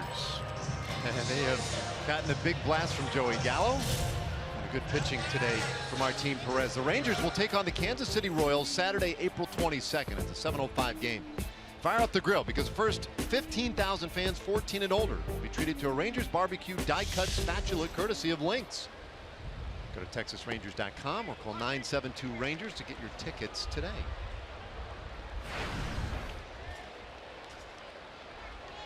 DeShields, 9th place hitter, leading off this 5th inning. Struck out looking in the 2nd, 0 for 1. And the corners are in, worried about a potential bunt, and he'll bounce it down to 3rd. Plouffe is there on top of it, 1 away. Well, for a guy like Delano, threatening to bunt at any given time, you get the corners to play in. It gives you a better chance to shoot a ground ball by one of those infielders. That time he hit the ground ball right at Plouffe, who was in at 3rd base. One way or the other, got a pretty good chance for a ground ball base hit. They can't afford to play back for a couple of reasons. You might bunt, and if you're back too far and hit a ground ball, you might beat it out anyway. Did break a streak though, 6 straight strikeouts. Yeah, that's a good point, because Manaea had really settled into a groove. Gomez, meanwhile, loses his helmet on the first swinging miss here. And tried to hold off. He did. 1-1. So I did not see the the typical handshakes, fist pumps, and whatnot down there in the dugout between innings. Maybe Martin goes out for a 6th inning. He's had to work a lot. It looks like it. He's had to pack a lot of pressure pitches into the last 3 innings, but at the end of that inning he had a great changeup for a strikeout. He was throwing 95 miles an hour, and so I think Jeff Bannister's saying, hey, look, I want you to become a top of the rotation guy. I'm going to show some confidence, and I'm going to send you right back out there for the 6th inning. 1-2 pitch, and that's very high. And so far today, Sean Manaea has struck out everybody in the lineup except Carlos Gomez and the man waiting on deck, Elvis Andrus. 2-2. That's a full count. Yeah, I think there might have been a time in past years where after 5 innings and in the same situation, Banny might have said, well, you know, that was a good outing from our team. We're going to let him leave feeling a lot of confidence, having gotten out of that 5th inning. We'll go to the bullpen. But I think what Jeff is saying now is he did that, but I expect more out of him. I expect him to go that extra inning, get up near 100 pitches, save an inning for the bullpen. He's one of our key guys. I'm going to show the confidence, push him back out there, and let him learn how to do that. That'll be a great test for him too. He's had to labor the last 3 innings, and if he goes back out in the 6th inning, he will have 5, 6, and 7 due. Gomez battling here, the payoff pitch. He strikes out swinging. 2 away in the 5th. Every weekday morning, Skip Bayless, Shannon Sharp, they'll go head to head on the day's hottest sports topics. It's Undisputed with Skip and Shannon, weekdays from 8:30 a.m. to 11 a.m. Central, only on FS1.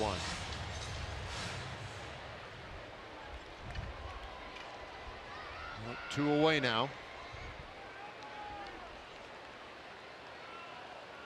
9 strikeouts there, matching a career high for Manaea, going back to late July of last year. And Andrus swings through strike 1.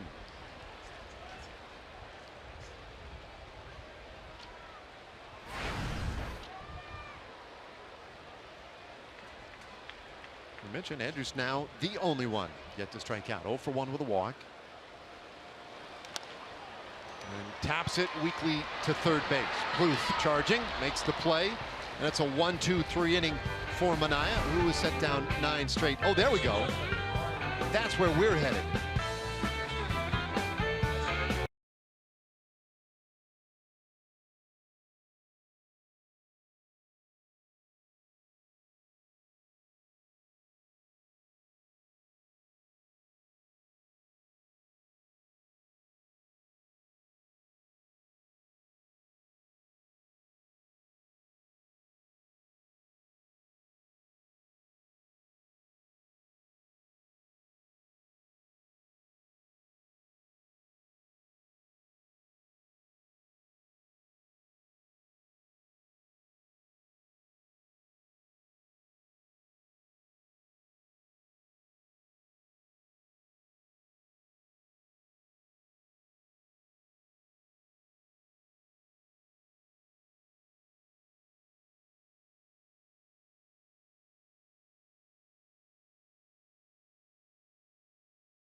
Nothing, top 6 here at Globe Life Park in Arlington as they play the finale, and Martin Perez back out to pitch for the Rangers. Our State Farm winning combination today features Ryan Rua today playing at first base, and that combination of versatility and consistency seems to be the key for Ryan. He's played virtually all over the field, all in the outfield and those 2 corner infield positions. Says he feels comfortable pretty much everywhere, but mostly in left field. As long as he's in the lineup, though, he says he's able to get those consistent at-bats regardless of where he is on defense, and that's what's going to lead to more production from him on his end. So he says any way he can get into the lineup, regardless of where it is on the field, he'll take it any day of the week. And when you've got the depth that this team has in the outfield, those starts, especially consecutively, guys, are very, very important.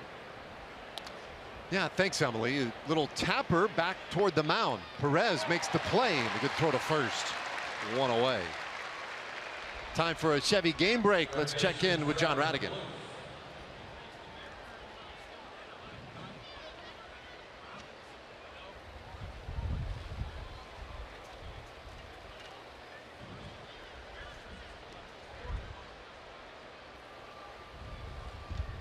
Okay, thanks, John. Yeah, those two, they were the late game last night.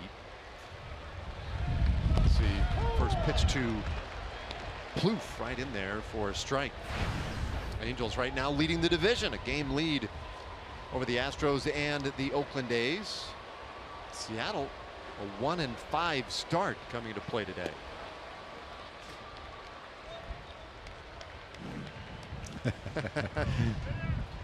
A lot of questions. Got the sun hat on. If only she had seen that ice cream cone we saw going to break. Bouncer up the middle, and that's a base hit for Trevor Plouffe. Man on in the 6th inning for the Oaklands. Speaking of ice cream, Sunday, April 23rd, it's Bluebell Ice Cream Sunday. Ice cream for just $1 for youngsters 13 and under. Come see the Rangers take on the Kansas City Royals. Like tickets for April 23rd, go to texasrangers.com or call 972-RANGERS. What's your favorite flavor, Tom? You got a go-to? It used to be fudge ripple, but now I think I would go. I think I just go straight vanilla now. Straight vanilla? Yeah. Will you dress it up with anything? I might put some berries on it, occasionally a little whipped cream. Okay. But I've kind of mellowed out on my ice cream now. You know, I mean, you're tuning it way back to vanilla. Yeah. That's Yeah. now like a French vanilla or anything like that. I mean, are you just want straight? I think I'm just going straight Bluebell vanilla. Okay. Plouffe chased back to the bag. And you said it was fudge ripple. That's what I used to like. I don't eat chocolate anymore. It's, you know, it can be a migraine trigger, so Oh, is that right? I kind of laid off the chocolate. But that anything with chocolate would have been my favorite, but not doing chocolate right now. Oh, that's a bummer. Yeah, it is. It is. Big disappointment for me when I sit down and look at dessert, knowing it's not going to be chocolate. But you know, you just got to deal with those hardships. Well, Kana. How about you? What do you like? Well, that's a good question. I'm a little all over the map on the ice cream thing. My favorite. Now I'm thinking my favorite dessert at one point in time.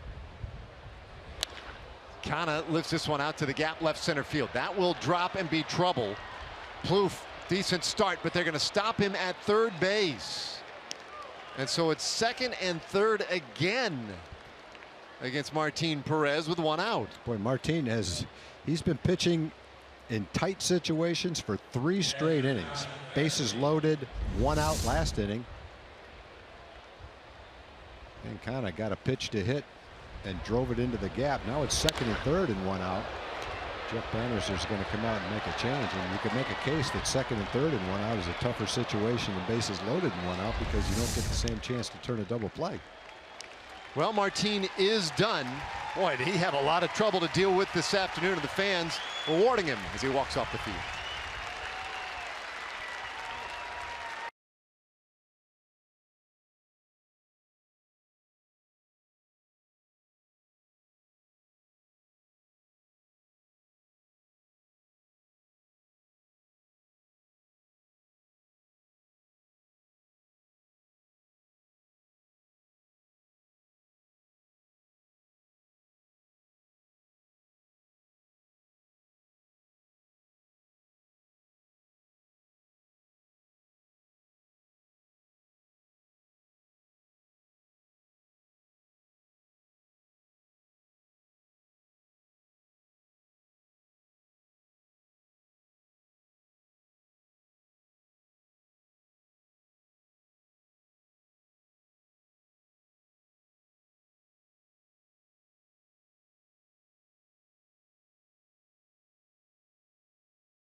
out of the game now, but man, he did some battling today, Tom. He did, and it was a good test for him today because that's something that he's had to work on. We're going to show how he ended the 3rd, 4th, and 5th innings with men on base. Davis for a strikeout. Canna for a strikeout. Gets Healy to pop up. Bases loaded and 1 out. And then gets Chris Davis looking at a perfect changeup to end the 5th inning. So 3 straight innings. Pitching out of jams. Very positive. And now the youngster, Jose Leclerc, comes in 2nd and 3rd and 1 out. He'll try to pitch out of a jam for Martin Perez right here. We can't quite close the book on Martin. And there's a swing and a miss. That's that pitch that looks exactly like a slider, but is actually a changeup.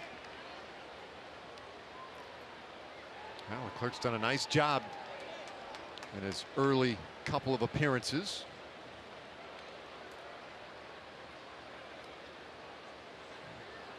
Real good spot to get him in here today. A 3-0 game. And another There it is again. bad swing. It's 0-2. No, he grips it with, I'm not exactly sure how he grips it, with several fingers probably. And it comes out of his hand spinning sort of like a slider, but it doesn't have the tight slider spin. It's kind of like a cut. I don't know what you would call it, a cut changeup. Whatever it is, it's got him to the big leagues. It was 0-2 to Fegley. And he struck him out on 3 pitches. 3 straight. And Fegley didn't get a full swing off on any of them. Even that one, he got tied up a little. He was pretty pumped up with 2nd and 3rd, down 3 runs. And I think Jose played right into that aggressiveness, threw him the same pitch 3 times.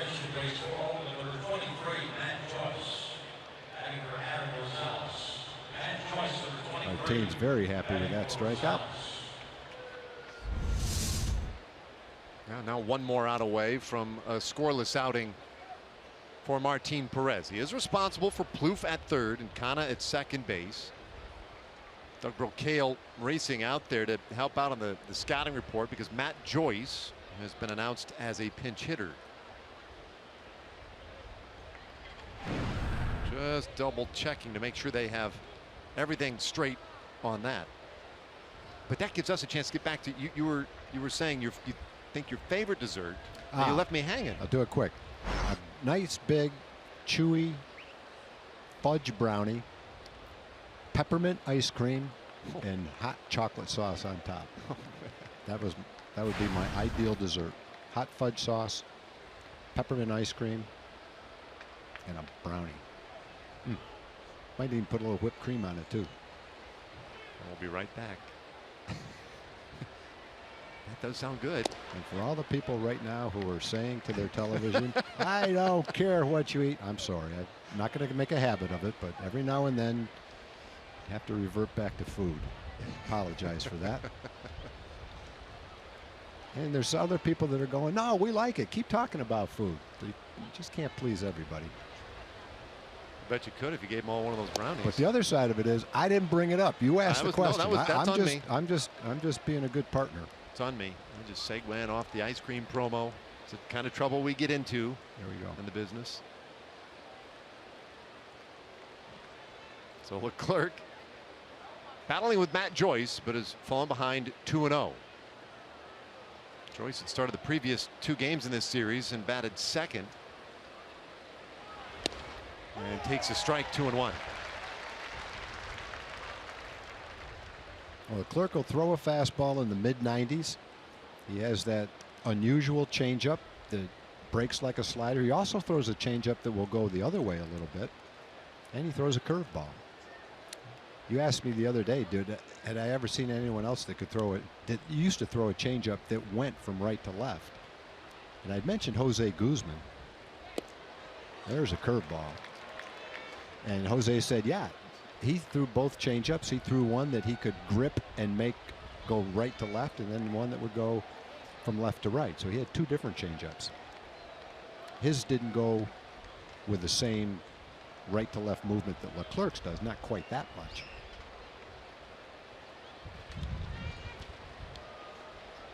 It's definitely a rare pitch. The 3-1. Nice strike. Full count now on Joyce. Almost looked like the other changeup. That one stayed straight. It's a weapon, though.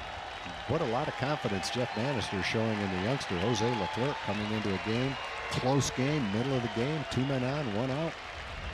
And this is where you gain the trust of your manager if you can pitch out of this jam.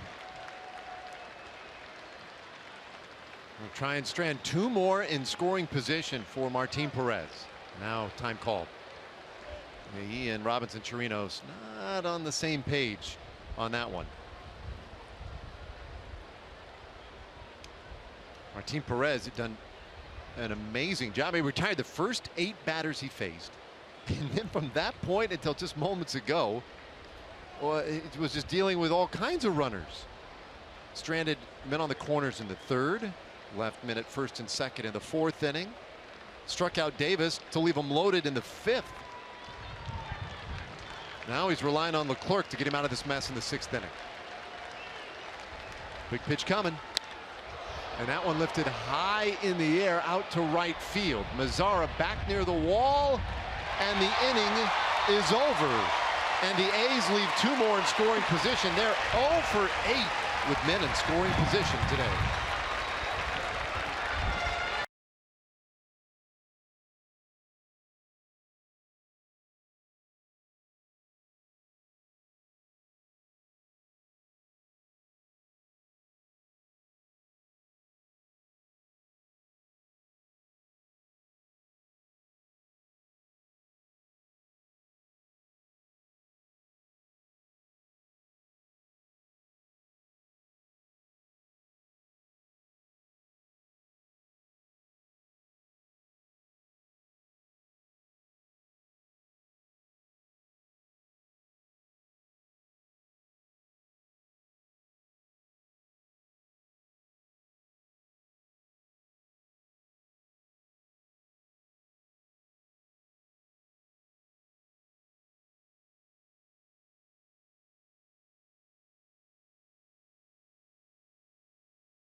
Sonic Slam inning brought to you by Sonic Drive-In. Today's jackpot is worth $600 plus dinner for 2 at a Sonic Drive-In. Today the Rangers are hitting for Rob Whitson of Greenville, Texas. Texas Ranger hits a home run during this inning. Well, Rob will win $600. If that home run happens to be a grand slam, well, Rob will win $25,000. So here we go. Bottom of the 6th inning, 3-0 Rangers. And it's the 3, 4, and 5 hitters due this inning against Sean Manaea, who's had the strikeout working today, and he misses upstairs to Mazzara.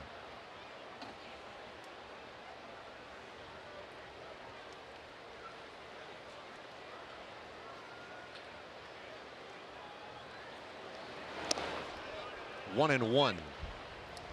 Well, a little bit of a defensive change here. Marcano, who was in right field, has now moved to left, and Matt Joyce stays in the game and takes over in right field. 1-1 pitch, and it's away. Mazzara 0 for 2 today. He's been held hitless now in his last 6 at bats.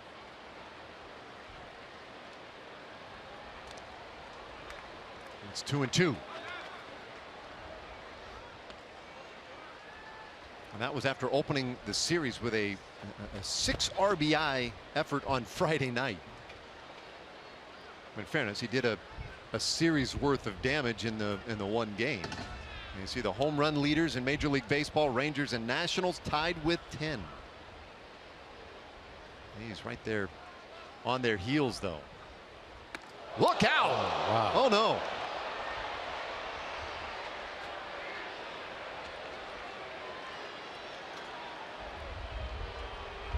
Well, thank goodness rolls over and looks like he's all right, but that's always a scary moment. Yeah, and even with a helmet, if that hits you square and doesn't glance off, it can definitely give you a shock. You have to worry about a concussion when you get hit like that. If they just skim off the top and glance back to the screen, you don't even feel it. But that one looked like it hit pretty solidly. So thank goodness for the helmet. But at the same time, you're not totally out of the woods if it hits solidly right near your ear. Fortunately, he's okay. I think the first thing that happens as a hitter is it's a scary thing. It hits you, and it takes you a few seconds to catch your breath and decide whether or not you're hurt. You don't really know at first, but that hit right off. That hit solidly off the front of the helmet. Ball just got away from Anaya. Yeah, it hit pretty solid. That wasn't just a glancing blow. Kevin Harmon, trainer, is out. That was not a glancing blow. That was a solid smash to the helmet. Harmon still down there at first base, along with Hector Ortiz, Jeff Bannister. Well, Mazzara has him convinced he's okay.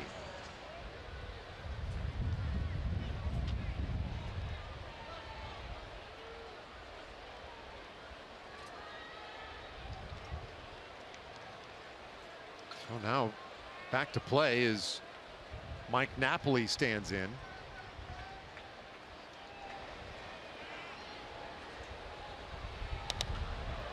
And that pops this one foul out of play. Boy, a lot of wind on this Sunday afternoon. Continuing to blow in hard, between 20-25 miles per hour. You may have seen it affect the flight of a couple of balls hitting the air today.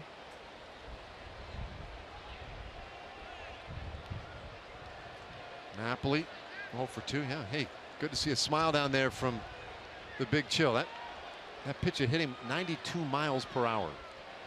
Man. Count now 0-2 on Napoli. Neto Odor waiting on deck. Bottom of the 6th inning, 3-0 Rangers.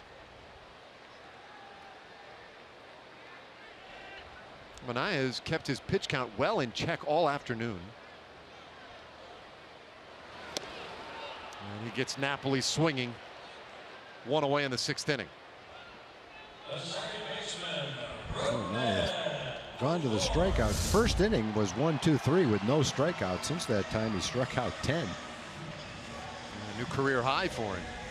He's had an effective fastball, a good slider, off-speed pitches working really well for him. Rangers have had 3 hits in the game, and they came with 2 outs and nobody on in the 2nd inning. Single, single, and Joey's home run. That's it for the Rangers. And Martin Perez and Jose Leclerc had pitched out of jams the last 4 innings, and the A's have not scored. Yeah, they're 0 for 8 with runners in scoring position. And some clutch pitches. And this one fouled back our direction, just to the left, up here at club level. Odor 0 for 2. He is flied out to right, and he has struck out swinging. And the A's have left 9 men on base in the last 4 innings alone.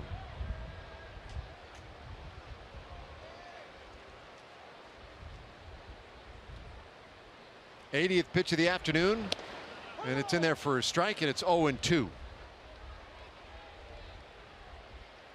Rangers endeavoring to win this series. If they can get this one this afternoon, take 2 out of 3 from the A's, and then we'll take tomorrow off.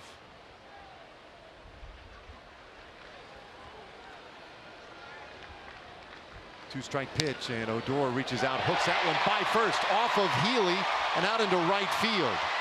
Mazzara heads to third, and the Rangers have him on the corners here in the 6th inning. That is an error on Healy. Got to him quickly. And it just caromed right off him into right field. Yeah, definitely a well-hit ball. It's a slider away. Rubnet has to reach for it, but he yanks it solidly to first base and got it by. Healy wasn't able to make the play. Went down to field it, couldn't do it. The Rangers trying to add to the lead.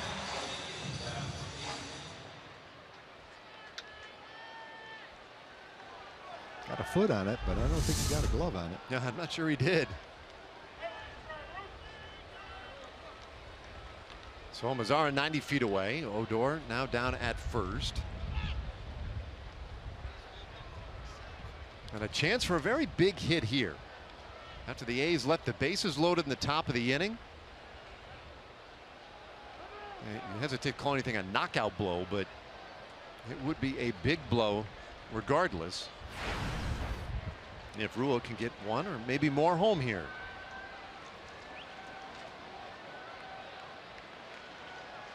One for two today. Watch his ball one. Jeremy Jeffress heating it up out in the Rangers bullpen. Jose Leclerc, great job getting to the top of the 6th inning. How about those numbers? 24 strikeouts, 1 walk in 18 innings, and Manaea's 3 starts here. That's a guy who has found some comfort out on that mound. He's also been tagged for some runs. I mean, what, he gave up 8 coming in, so 11 total now in his 2+ starts. Almost 3. He's made a lot of good pitches, that would tell you. Thrown a lot of strikes, but maybe hung a couple sliders like the one to Joey Gallo today. And the Rangers have gotten plenty of runs against him here. But he's had a lot of success to go along with those runs in the form of not many walks and a lot of strikeouts. No one just missed 2-1 to Rua. When I see numbers that are that disparate, the high number of strikeouts, the very low number of walks, and then you see the high hits and runs scored. Yeah, they don't compute. Well, or it says to me, it's a guy who is just almost in the strike zone too much. Right? I mean, sometimes you gotta make a quality pitch on the edge of the zone. Yeah, and in this case today, he's made a lot of great pitches, obviously, with 10 strikeouts in 6 innings. But he didn't get away with one of the mistakes he made, that hanging slider to Joey Gallo. One of the hits was a blooper. The other was a line drive by Robinson Chirinos, and then all it took was one hanging slider at the wrong time, and Joey made it a 3-0 game.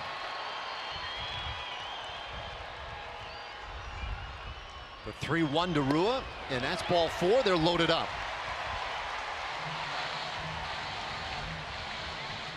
Bob Melvin looks like he's having a word with Kurt Young, longtime pitching coach and fixture in the Oakland A's system. We do have some activity out there. And toss just about ready to go if needed, and indeed may be needed right here, because here comes Melvin. Yep. So there's your signal to the pen, and that is it for Manaea. He leaves with the bases loaded in the 6th.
Here in the 6th inning, bases loaded, 1 out. As we wrap up this 3-game series, head to the road tomorrow, and we'll begin a 3-game series in Los Angeles. And that will be Tuesday night. Cole Hamels back to the hill. He will deal with the likes of Mike Trout and the Los Angeles Angels of Anaheim. So a couple more days for the left-hander to get ready for that start. Frankie Montas, a 6'2" right-hander, has come on for Oakland.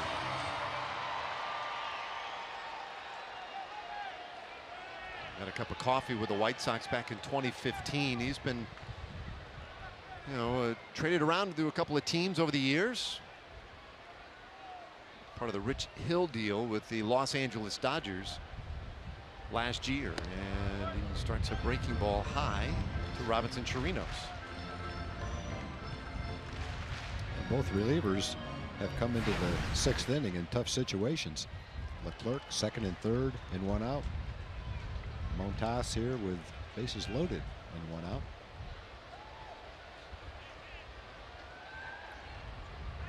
Chirinos 1 for 2 today, and he is now in a favorable count, 2-0. Montas was hurt a little bit last year. Had some rib cage injuries and made just 7 appearances, 4 starts between AA Tulsa and AAA Oklahoma City.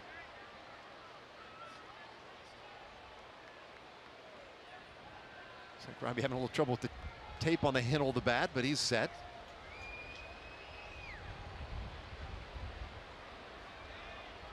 Rangers everywhere. And the 2-0. It's high. 3 balls, no strikes.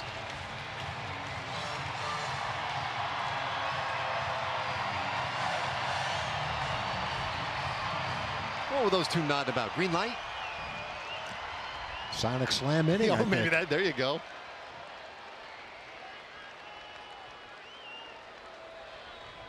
Mazara, Odor, Rua on the bases. And there's a strike, 3-1. Well, you've seen the fastball several times. Definitely a fastball count.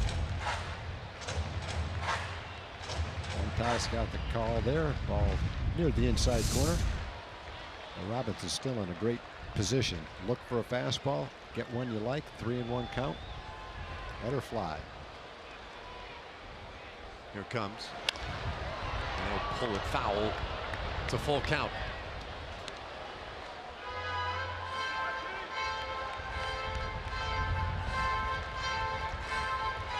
Well, the Rangers got their 3 runs today on 1 swing. Joey Gallo in the 2nd inning. They haven't had a whole lot of opportunity today. Sean Manaea now out of the game, and Frankie Montas is trying to limit the damage that could be done here with this 6th inning. 3-2 inside, and he'll walk home a run. So it's 4-0 Rangers.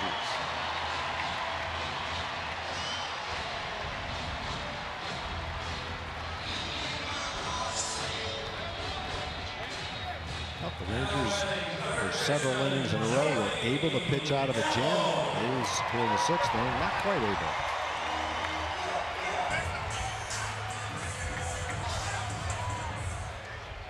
Well, you hear all the time about how with relievers, you don't want them coming in and walking the first guy they face.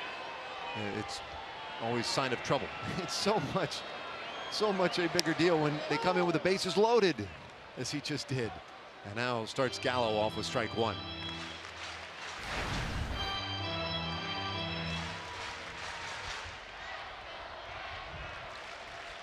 Gallo 2 home runs on the young season, 5 RBIs. Getting regular time at 3rd base. He's started every game. Montas. It's a swing and a miss. Good gas there at 98.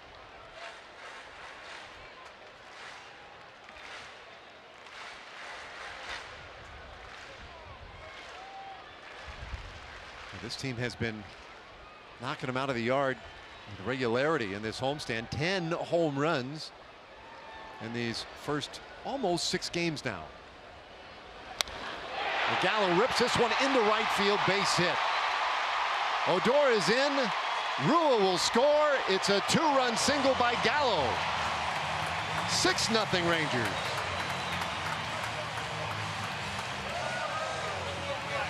The nice thing about that hit, he's down in the count 0-2 on 2 97, 98 mile an hour fastballs. He swung and missed at strike 2. And Montas came right after him 0-2. Threw him another 97 mile an hour fastball. Joey didn't miss that one. Hit that ball harder than his home run.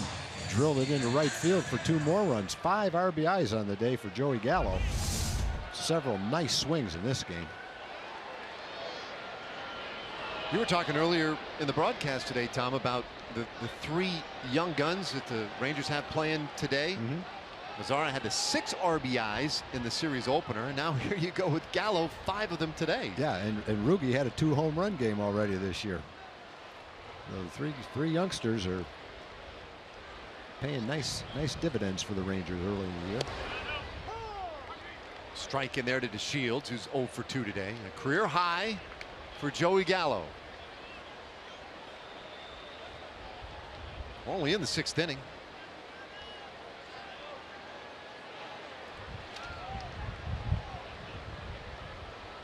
Toss, and he gets another swing and a miss. The count 0-2. So he came in and he walked Chirinos with the bases loaded to force in a run, and then gave up the 2-run single to Gallo.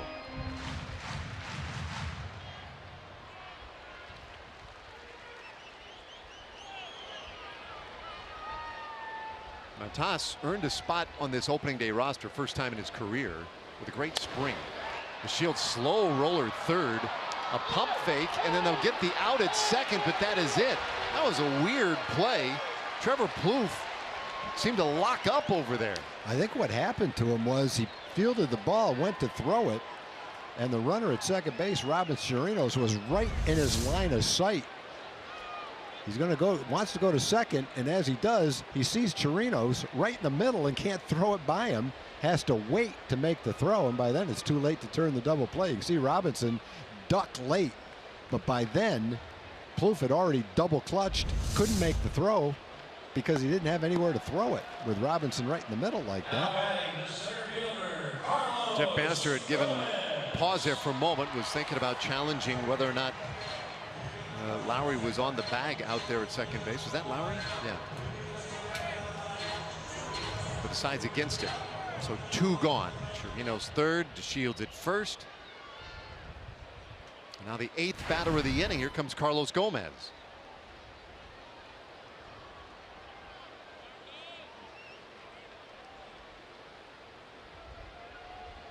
You know, at the end of this, somebody's going to pick up a newspaper tomorrow and they're going to see the pitching line for Sean Manaea and kind of give it a, he pitched a little bit better, at least had better stuff today than his line's going to show. Yeah, you had to watch the game to see it. One point in time in the 3rd and 4th innings, he struck out 6 straight batters. Went right through the middle of the lineup to do it. Ends up giving up 6 runs in 5 1/3 innings. It was all 3 runs this inning charged to his line. Inside to Gomez. DeShields taking off for second, and he has an uncontested steal. His first of the year.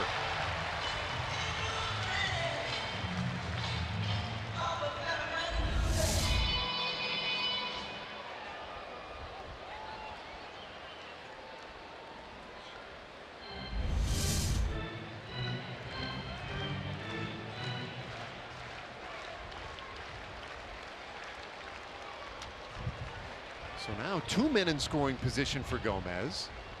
1-1. Blocked by Fagley, and everybody will hold.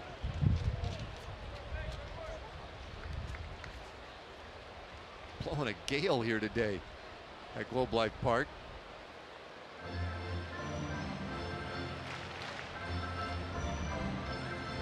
Two and 1 the count on Carlos Gomez. He's 0 for 2. Was hit by a pitch in the 3rd inning.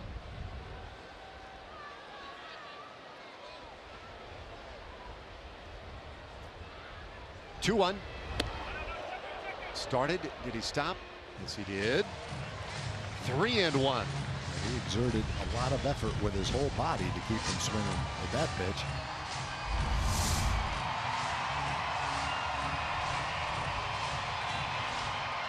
Hey, you're not going to get a lot closer than that. No. Leaning away, using his shoulders to stop that swing. A good hitters count here for Carlos Gomez. And it's a full count. 3 in the second, 3 in the sixth. The Rangers have scored 6 runs on 4 hits. Oakland, well, they've been shut out on 6 hits, and they've left 9 men on base. Yeah, 3 runs this inning on 1 hit. Hit by pitch, an error, and 2 walks. 3-2. That's strike 3. So Gomez down looking, but the Rangers pick up 3 more. Joey Gallo having a big day today. The home run early, 2-run single, career high 5 RBIs.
The A's in the finale of this 3-game series, 6-0, and I am pulling out the notes because I've got injury updates, and there are plenty. First things first, Tanner Sheppers begins a rehab assignment today in Frisco. Elsewhere on the pitching staff, Andrew Kashner is headed for Arizona because of the weather in Texas. Wasn't sure if he'd be able to get a rehab start in here, so he's headed to Arizona for a rehab start tomorrow. Tyson Ross threw 3 innings in a simulated or extended spring training game, rather. He will throw 4 on Wednesday. AJ Griffin was set to throw a bullpen today. He'll be reevaluated to make sure that slide he made will not affect his next start. And of course, Adrian Beltre and that calf, we continue to watch it. He was of course not activated today. He will be evaluated day to day, but obviously with getting an extra day here and then get 1 more as we travel tomorrow, maybe Tuesday is the day, but everyone tight-lipped on Mr. Beltre, guys. Yeah, thanks, Emily. We'll just take it day to day. That's all we can do. I get it. Top of the order here for the Oakland A's. It's funny because when Beltre was put on the disabled list, much was made of the fact, well, he could come off for the final game of the homestand. And while that is a mathematical reality, yes, it was never intimated that that was, you know, like the goal likely to happen. Likely to happen. It was right? just, it could happen because he had served his time on the DL, but with an off day tomorrow, probably made more sense to get an extra day and keep evaluating it day by day. In the meantime, Joey Gallo had a 3-run homer and a 2-run single and picked up the slack today. Yes, he did, and he has had a nice homestand. And that one goes foul off the bat of Simeon. Jeremy Jeffress, 3rd pitcher this afternoon for the Rangers.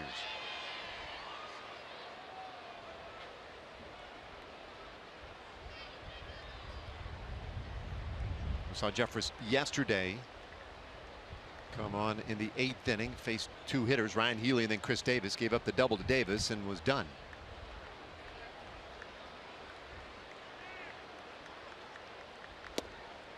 Breaking ball, and it's 1-2 on Simeon. You know, speaking of picking up the slack, Tom, this is an interesting note. I don't know necessarily what to make of these sometimes, but Evan Grant just came to the booth, and we were talking about Gallo, and he made an interesting observation. Bouncer back to the mound, and Jeffress will take care of it. 1 away. On 0-2 counts to this point in his career, Joey Gallo had been 0 for 42 with 38 strikeouts. That was an 0-2 count. He just got that big base hit a moment ago. So he got off the schneid, as we like to say. Well, that's nice to see. What a nice note. Nice of Evan Grant to come by and share that with you. And you know, one thing that they've said about Joey Gallo is they like his mental frame of mind. They like the work that he's doing. They like more patient at bats, and he's seeing some results. He's had a couple of home runs. He's knocked in 5 today, knocked in 7 on the season. So a lot of good things are happening with Joey, and he's in a good place physically, mentally, and with Adrian not playing, it's nice to have a guy like that fill in and do the job. And also today, it's a left-hand pitcher. Jeff Bannister went with the left-hand hitter against the left-hand pitcher. He hung him a slider and he hit a 3-run homer, and that stood for the only 3 runs for most of the game. A bouncer to third base, and Rajai Davis erased, 2 away. What do you got, Emily? Well, guys, so much of what Joey Gallo was battling, you know, in his previous stints in the big leagues was mental. And Jeff Bannister said that they had a conversation during spring training that, you know, Joey said, look, I'm confident. I'm confident in the player that I can be, and I'm confident in what I can do for this team. And for Jeff Bannister to hear that, you know, kind of changed his view on Joey and where he was mentally. Joey said, look, I don't feel like I'm trying out for this team anymore. I know what I can do, and I know I can add something to this team. So that change in that frame of mind, it appears, has made a huge difference in what he's been able to do results-wise so far here early. Yeah, good point, Em. Yeah, I think that's exactly right. There's Ryan Healy, and he takes a strike. I think Montas in that particular at bat, 0-2, he'd thrown one for a take for a strike, threw one right by him, 0-1 pitch, then 0-2. He came right back with almost the same pitch, maybe a little bit more out over the plate, 97 miles an hour, and Joey ripped it into right field. And he didn't get that 0-2 pitch by him.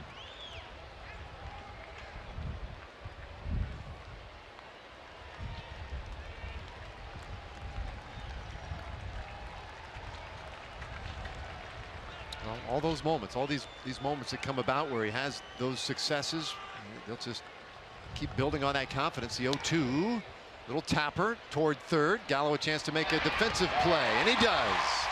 And it completes a 1-2-3 inning for Jeremy Jeffress. He needs just 10 pitches to get it done. And we will stay here for God Bless America as we hand it over to Chuck Morgan.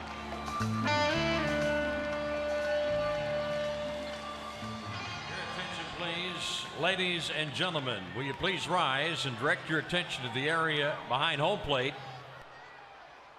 and welcome Tommy Ray Williams. In honor of all the veterans who have served our country and the servicemen and women who are currently stationed at home and around the world, Tommy Ray Williams will now perform God Bless America. God bless America, land that I love. Stand beside her and guide her through the night with a light from above. From the mountains to the prairies, to the oceans white with foam.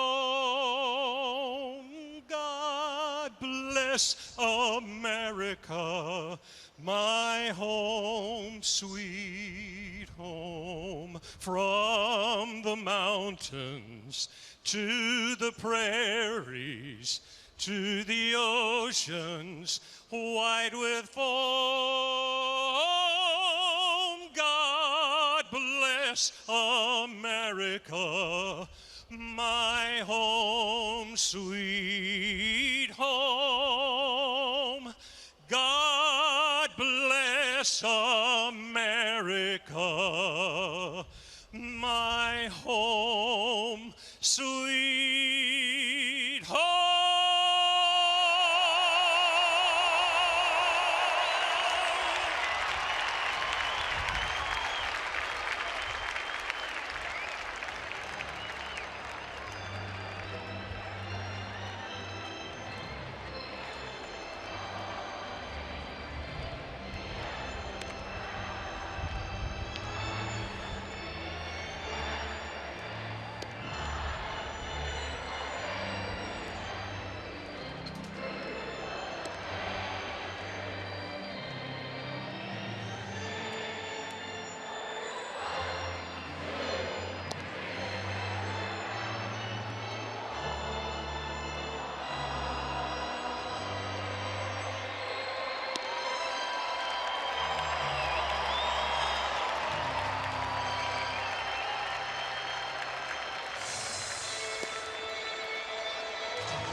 Time for the Ford game summaries. We go to the bottom of the 7th inning. 5 RBIs for Joey Gallo, the big 3-run homer early, the 2-run single last inning. Martin Perez, I'll tell you what, he's going to have a nice line, and it will be indicative of how he pitched today because he really battled through some spots. That was impressive. I thought it was very impressive pitching out of those jams. That's something in the past 3 innings in a row, maybe he doesn't do. But this year, a little bit different frame of mind, a little bit more mature, another year under his belt, a successful year last year, feeling great about this year. Done today. Now this was Gallo in the 2nd inning. That's the hanging slider that he hit out of the ballpark. That's the pitch that Manaea would like to have back for sure. And in the 6th inning, 0-2, 98 miles an hour. Joey rips that ball into right field. Probably hit that ball harder than he hit the home run. Big hit with the bases loaded on an 0-2 pitch. Great game. Single, home run, 5 RBIs. One away here, and here's Nomar Mazara, who takes a strike. Yeah, the 3 young guns have been real big on this homestand. Mazara, 6 RBIs on Friday night, 9 for the season. And a whole 0-2. Well, Mazara, he was hit by a pitch hit in the head last inning. That's how the whole thing started, an 8-batter inning. And he shoots this one out to center field. Davis is there, 2 gone. Time for a Chevy game break. Let's check in with John Radigan. The designated hitter, Mike Napoli.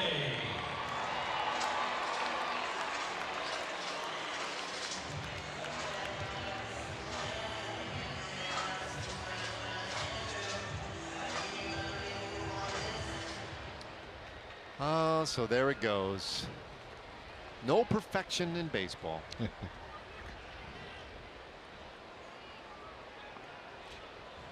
2 out here. Matt Bush warming up out of the bullpen.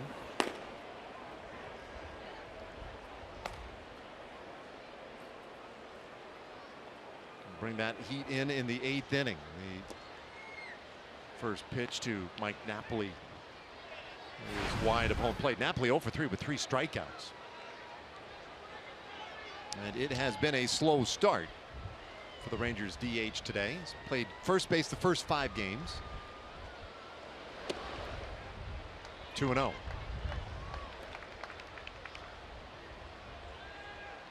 Montas is a big guy, 6'2", 255 pounds. He's 24 years old. Out of the Dominican, and his 2-0 pitch. There's a strike. Mentioned he's been traded a handful of times. Signed originally by the Red Sox back in 2009, then traded to the White Sox, part of a 3-team deal in 2013. Falls behind here 3-1.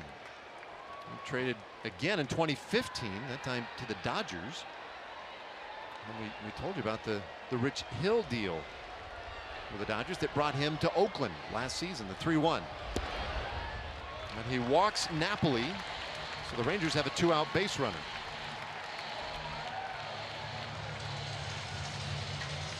Rangers fans get $10 Upper Reserve box seats for most Tuesdays all season long, courtesy of Fox Sports Southwest. You can also add a $10 meal to your seats when you buy online. So go to TexasRangers.com/specials. Make sure to use the coupon code FSSW10 to reserve your $10 seats today.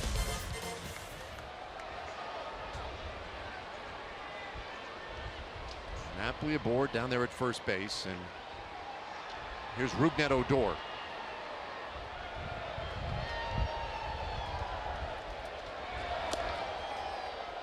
He's swinging for a big one there.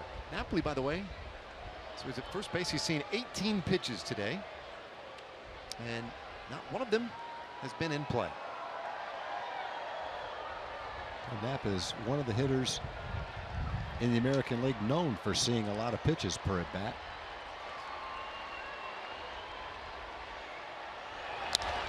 Odor hits this one high in the air, shallow center.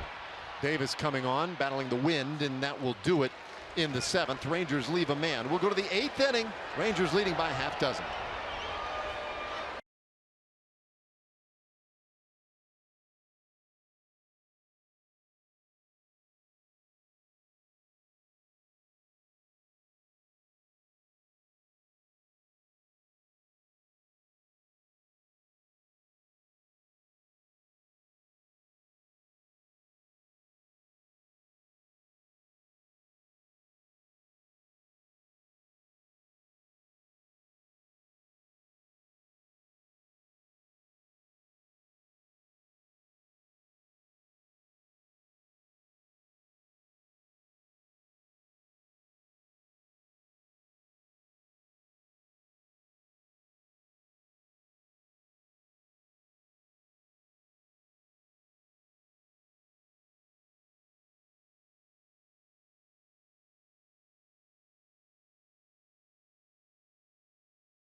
Southwest. Yes to low fares with nothing to hide. That's transparency. And by Texas Ford. Visit your local Texas Ford dealer. Ford is the best in Texas. All right, 6-0 Rangers leading now as we head to the top of the 8th inning. Great relief pitching today from Jose Leclerc, Jeremy Jeffress, and now Matt Bush has come on. Hard throwing right-hander making his 3rd appearance. Yeah, and even though the game is a little bit out of hand, there's an off day tomorrow, and Jeff Bannister trying to keep his guys sharp, so he's kind of going with a pecking order. Appears Jose Leclerc is the 6th inning guy, Jeremy Jeffress the 7th inning guy, Matt Bush the 8th inning guy, and in the 9th inning pretty good chance we'll see Sam Dyson. Take a look at velocity, and Matt Bush right there among the hardest throwers in baseball, averaging over 96.5 miles per hour. His first pitch to Chris Davis, and that's popped foul back out of play. I feel like that's a part 2 of Bush's game, where not that he dials it back a whole lot, but he has sort of come to the realization he doesn't have to throw 99 with every pitch. 96, 97, 98, that'll get it done. Hard ground ball through the right side, base hit for Davis. For a little more on that, let's check in with Emily Jones. Had an interesting little exchange with Matt Bush today. I was looking at the lineup card as he walked into the clubhouse, and he walked by, and I said, "I'm sorry, Matt, you're not in the lineup today." And he smiled at me and he said, "Emily, I'm in the lineup every day. You got to be ready in the bullpen." Which I thought was an interesting approach as a reliever, saying that he's always in the lineup every day. Yeah. That's true. You know, even though there's games you're not going to get in your mind, you have a chance to pitch every day. You never know what's going to happen in the game, what the score is going to be. Now, there's going to be a few games where relievers aren't available. They pitch 2 or 3 straight days, throwing a lot of pitches, but for the most part, that's a huge difference between a guy pitching in the bullpen and a starting pitcher. Starting pitcher gets a routine. He knows exactly when he's going to pitch, what he's going to do for 4 days. Out in the bullpen, you have to be ready to pitch every day. You have to figure out how to be ready to do that. There's going to be some times where you don't pitch for 3 or 4 straight days, and you have to have a routine and know how much you need to throw in the bullpen on the side to be ready when that chance comes. And you have to prepare yourself physically to be able to pitch multiple days in a row.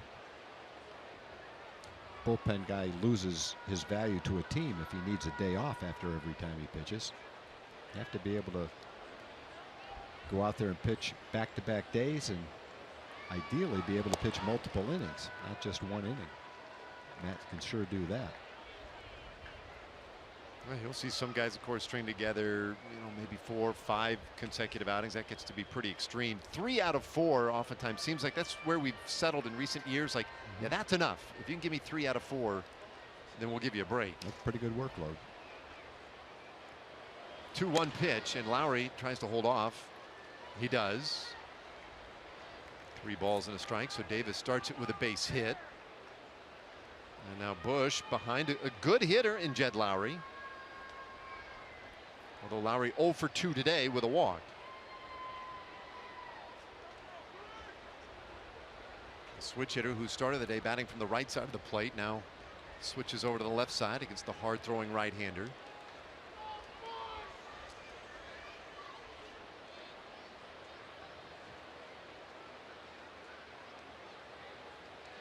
Bush gets him to foul that one off.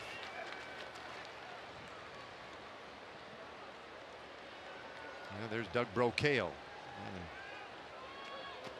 Man in charge of all these pitchers. Got to help manage those innings and set guys up for success. Protect them a little bit too.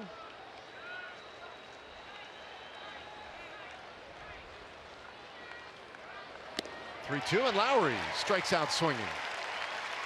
Good job coming back from a 3-1 count. Fastball fouled off, and a fastball right by him. Good fastball tailing away right on the outside corner. So even though as a hitter Jed Lowry knew he was going to get a fastball, felt pretty sure he was going to get a fastball, velocity and location of it was still a little bit more than he could handle on that swing. Bush gets that first out. Davis still at first base, and now here's Trevor Plouffe.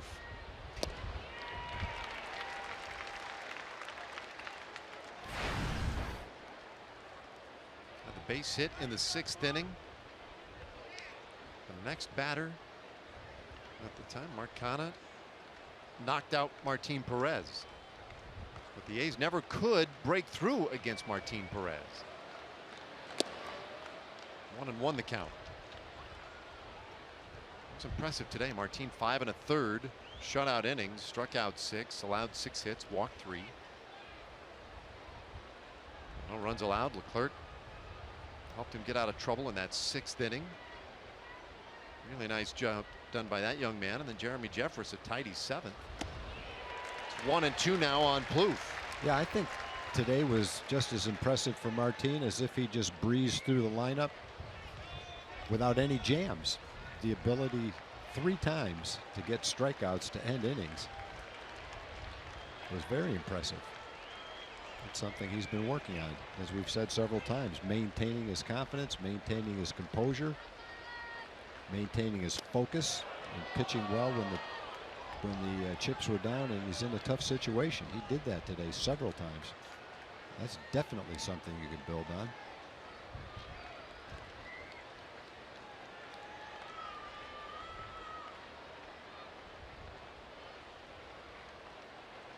Plouffe waits on a 2-2 from Matt Bush. And it's a full count.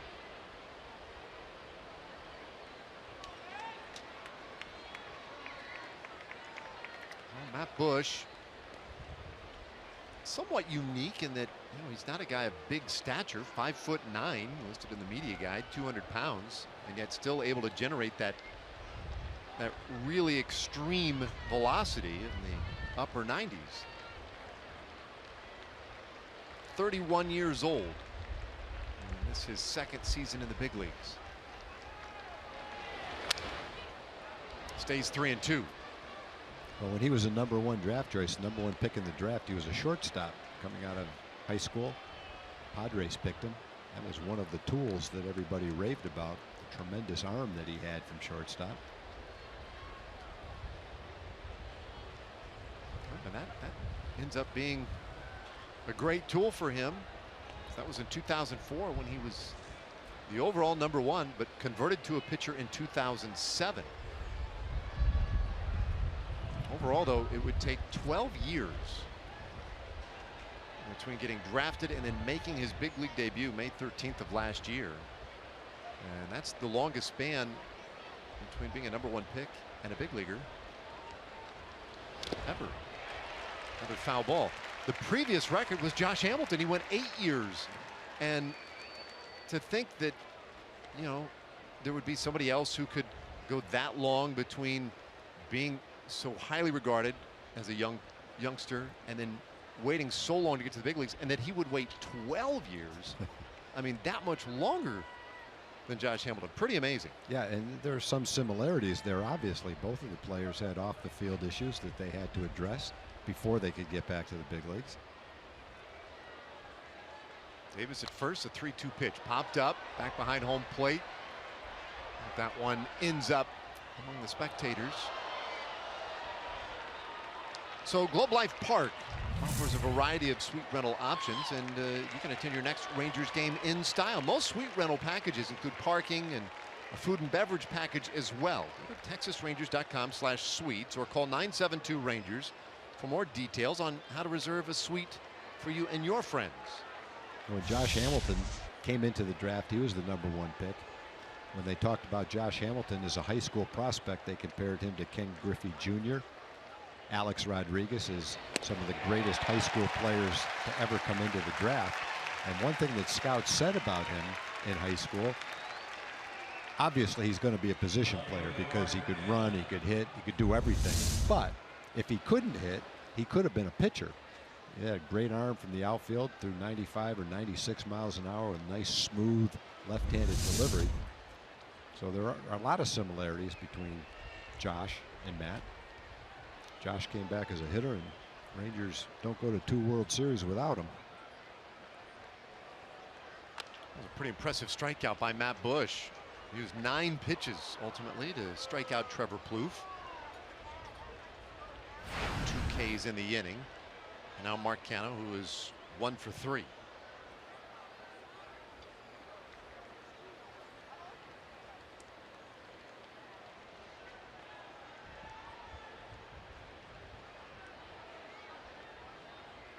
One strike pitch, and there's that gas again. 97 miles per hour. 0-2.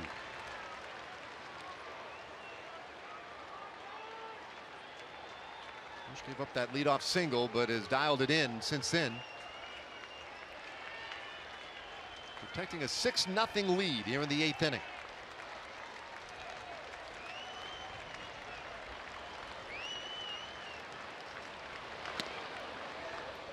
Ball one.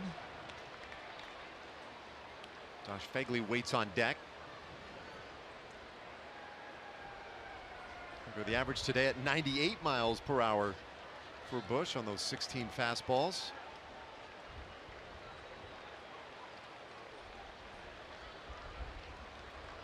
Infield back, the 1-2 pitch. Look out. That one got him right in the hip. And then had some giddy up on it at 97. And so kind of goes to first. And that pushes Chris Davis into second. Still 2 away.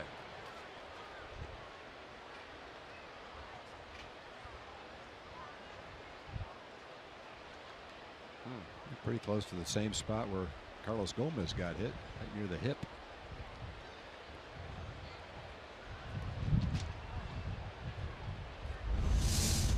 How many times you get hit in the big leagues? I couldn't tell you. If I had to guess, I'd say 15. 15? I really don't have the slightest idea. But enough. Enough. Yeah. Enough. Did you get hit any place? You know, was there any one Well, of those? in the minor leagues, I wasn't able to get out of the way of a pitch like this, where you turn away and take a glancing blow off the back. I turned into the ball, and one time I got hit right on the edge of the shoulder and missed some time. And the big leagues, I got hit in the wrist and broke a bone in my wrist and missed a month. In the minor leagues, my first year in the minor leagues, before you had a flap on the helmet, we were playing in Batavia, New York, with terrible lights. And a guy threw a backup slider that I saw the spin on it and anticipated it was going to break a little bit, and it hit me right underneath my eye, and it immediately puffed up. I couldn't see out of my eye, didn't know if anything was broken. I sat on the bench. That happened in the first inning. Out to the hole short. Elvis with a nice sliding stop, but not in time to second base. Everybody's safe. That'll be a base hit for Phegley. They're loaded up. Just to finish that, I sat on the bench for the rest of the game. We didn't have a trainer back then in the minor leagues. Oh my. Had no ice on it. Drove 2 hours in the bus back home. Got off the bus, went back and went to sleep. Never went to bed at night because it hurt so much, puffed up. Went to the park the next day at about 4 o'clock, and it wasn't until 6 o'clock at night the next day that I ever went to a hospital. That's how bad minor league baseball was back then. And it wasn't like I was a 50th round draft choice that no one cared about. I'd been a #1 draft choice that they should have worried a little bit about. And here it turned out nothing was broken. And you know, a couple of weeks later I was able to play, but at the time there was no idea what had happened to it. So that's kind of how far baseball has come. That could never happen to anybody in today's game. Wild pitch from Bush allows the first run to score this afternoon for the A's. Davis coming in from third base. Meanwhile, everybody else moves up. Kana's now at third. Phegley at second. Yeah, you were a first-round pick. You were very nearly the 1-1 as well, right? I mean, that could have happened. Yeah, that was back in 1966. It turned out I was picked by the Senators with the 6th pick in the draft. Same draft Reggie Jackson was taken, as a matter of fact. 2-0 to Matt Joyce. There's some activity brewing in the Rangers bullpen. Yeah, a lot of pitches for Matt. That was his 25th pitch. Alex Claudio, who has come in to squelch some rallies on this homestand. He has pitched well once again this year in some big spots. Looked like Matt was right on the verge of getting out of the inning after the leadoff single, 2 strikeouts, but he hit Canna. And Phegley hit the ground ball, reached base, and a wild pitch. 26 pitches, 15 strikes, 11 balls.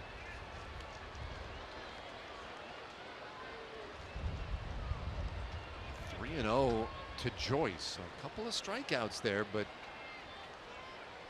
it's elusive all of a sudden for Matt Bush. And there's a strike.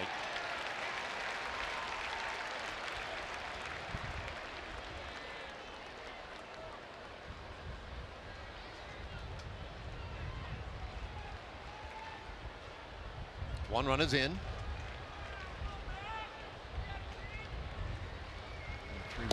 Bush. There's another strike. So full count now on Joyce. Joyce pinch hit in the 7th inning and has stayed in the game. It's just his second at bat of the day.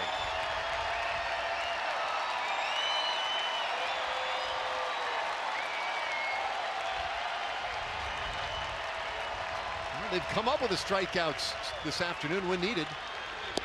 3-2, got him looking again.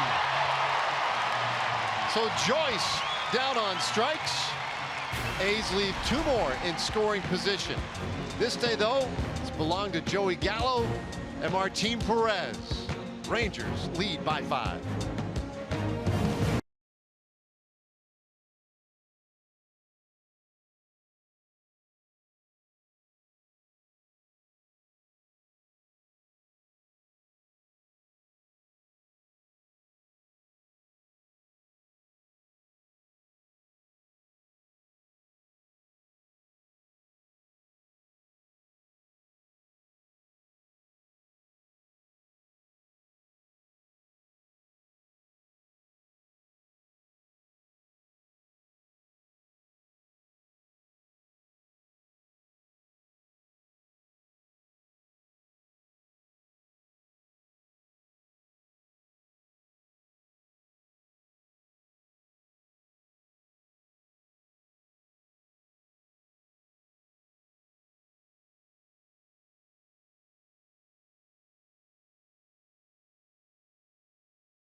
Inning, and it was Ryan Rua, Trinos, Gallo coming up. Fox Sports Southwest.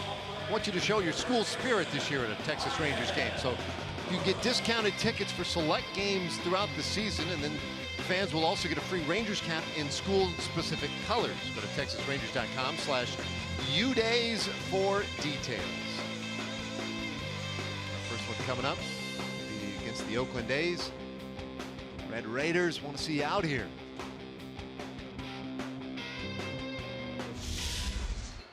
Well, bottom of the 8th here, and Daniel Coulombe has come on. He's in his 4th year in the big leagues, but this was his first ever opening day roster. He did pitch against the Angels in that opening 4-game series in Oakland. This is the first time we've seen him in this series, and he pours it in for a strike to Ryan Rua.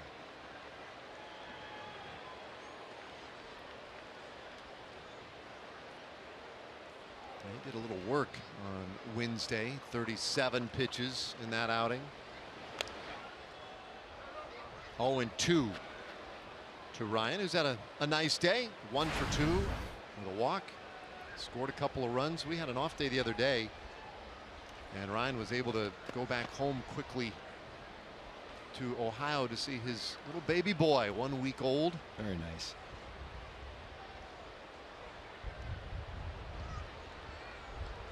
Pretty big spring for him. The 0-2 pitch. Bouncer up the middle. Base hit. So Rua with his 2nd knock of the day. That's how we get going in the last of the 8th.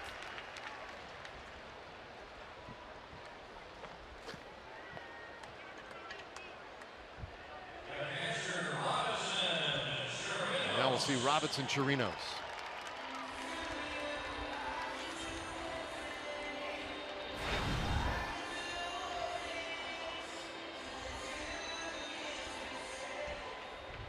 Robbie walked with the bases loaded in the 6th inning, forcing in a run. He had a base hit back in the 2nd as well, so he's been a part of the 2 big innings today for the Rangers. Coulomb very high with the ball.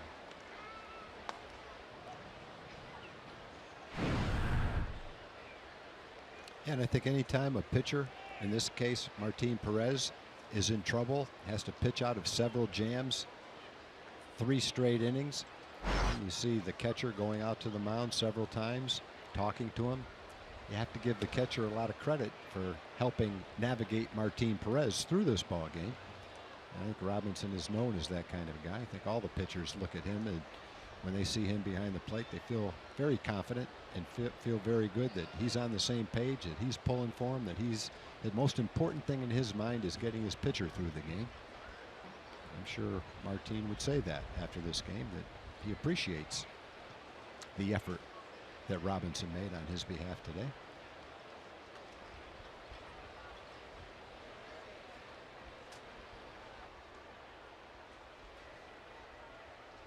The 2-0 from Coulomb, and that one is in there for a strike.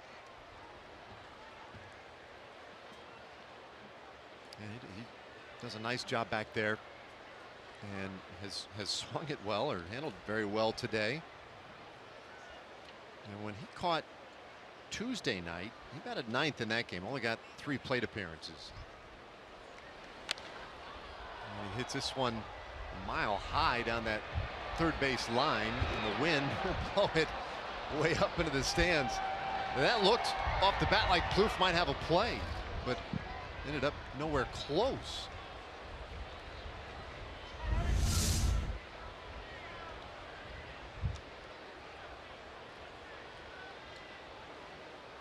Although I guess he did get it on the rebound. There we go.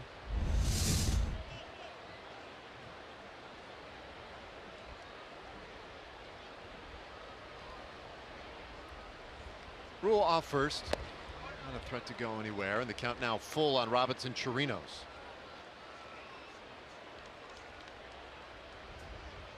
So the Rangers 3 runs in the 2nd inning, 3 more in the 6th today. One of those odd lines when you look at the scoreboard, more runs than hits.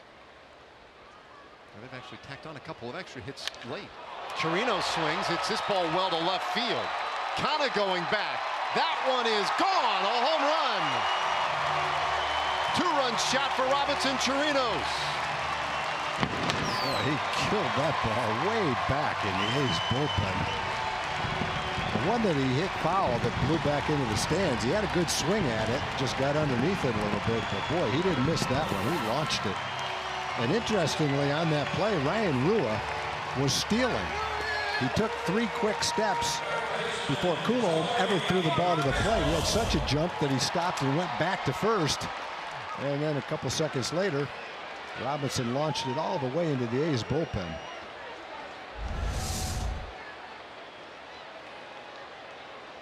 Second home run of the day for the Rangers. Gives him 11 for the season. And that, I believe, up to the moment, does indeed lead Major League Baseball. Joey Gallo. He had the home run earlier in the 1-0 pitch off the plate. So 8-1. The Rangers have scored 8. Joey Gallo has knocked in 5, and Robinson Chirinos has knocked in 3 more. And it kind of goes along with what you were saying last night, Dave, looking at the bottom of lineups and what they're doing. You look at the Rangers' bottom of the lineup, and all 8 RBIs have come from the 7th and 8th hitters. This one hit way up there, but not going to carry. Rajai Davis from center. Boy, had a good swing at that pitch. He just got underneath it.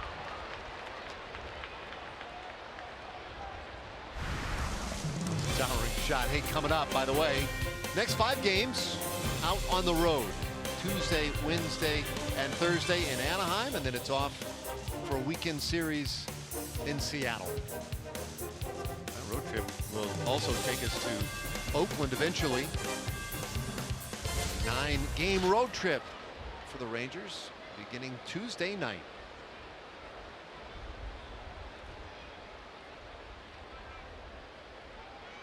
First pitch to DeShields. Today 0 for 3.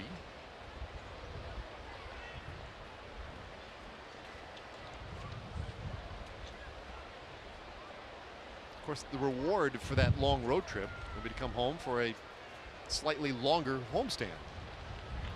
Those are always welcome. 0-2 on to Shields. When the Rangers come home, that next homestand, they'll enjoy an off day in the middle there, so they'll have 10 days at home to play 9 games. And the schedule's funny this year, the way it works out. Rather large clusters of games on the road and then at home. So get so used to that rhythm of roughly 6 at home and 6 on the road, but this year it's much more looking like 9 and 9. Yeah, a lot of 9 and 9s, a couple 10s.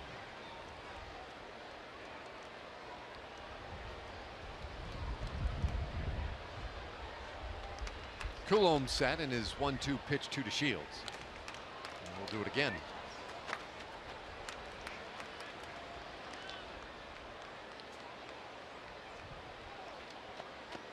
Well, there's the 6, 7, and 8 hitters today for the Rangers. That's a pretty productive day. I think that's a pretty productive series.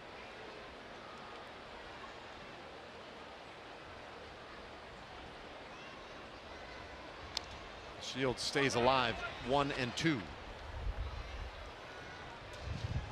Happy for Martin Perez, especially that those 2 runners that he left out of the bases stayed there. You know what I mean? Because when you work as hard as he worked today, it's kind of a buzzkill to come in and have those score while you're not in there. Yeah, and I would say that on the road trip, maybe he'll take Jose Leclerc out to lunch and buy him lunch for saving him those 2 runs. Jose came in and did a great job, 2nd and 3rd, and less than 2 outs. Came in and got 2 big outs. Key part of the ball game. Certainly be talking plenty more about Martin Perez in the postgame show today. Coulomb gets his first strikeout, retiring Delano to Shields. And Sam Dyson loosening up in the bullpen. Rangers with a 7-run lead. This may just be a good opportunity for him to get in and kind of get things right. His first 2 outings have been tough on him.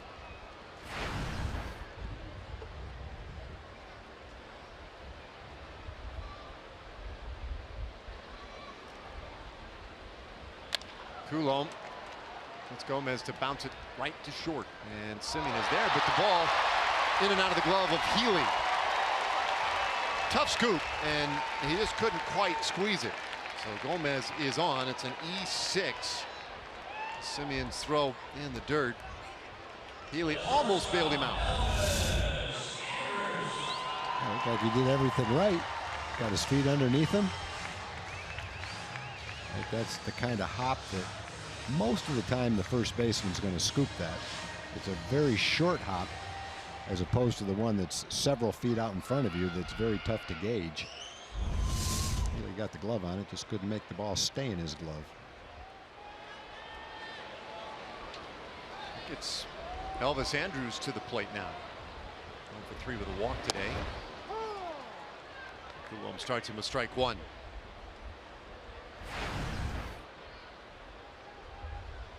Well, Rangers hoping to hold on here and take 2 out of 3 from Oakland.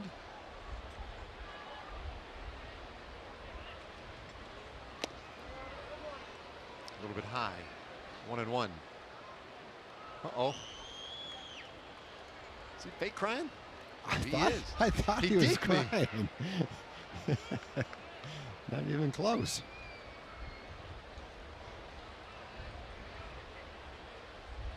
Might have been trying to work Pop for some cotton candy or something. Deep in the hole, it's short. No play for Simeon. And everybody's safe. An infield hit, Elvis Andrus.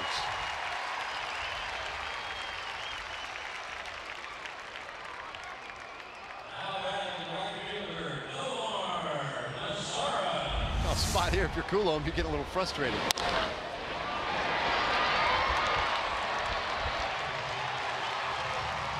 Getting ground balls. Just unable to make those plays. And so the inning continues. Nomar Mazara. 0 for 3, hit by a pitch, scored a run. Chance here to tack on a little bit.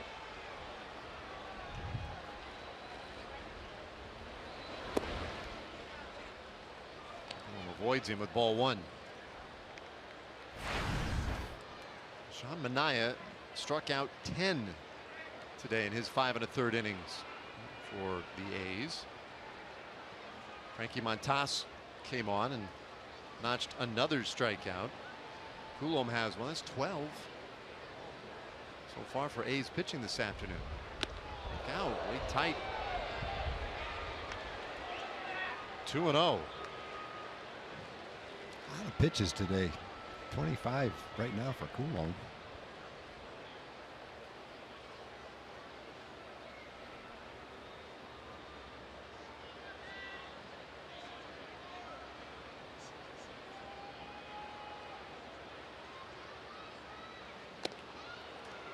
Two and 1 to Nomar Mazara.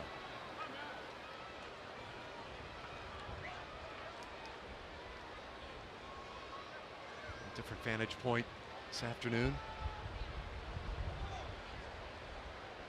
That's what it would look like, I guess, if you were in the dugout looking out. I prefer our view. Well, that assumes you're paying attention to the game if you're in the dugout. Yeah. 3-1.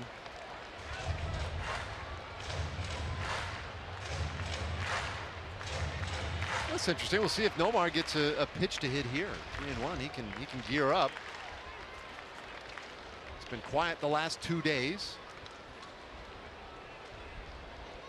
After a career night here Friday night, and Coulombe finally gets the sign he wanted.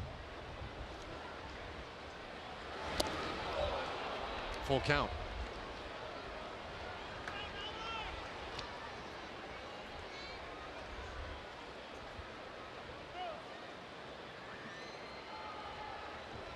Cole Hamels will have the start Tuesday, that first game in Anaheim. It's a day of extra rest, the way things worked out. Runners going in the 3-2. That's ball 4, so they are loaded up.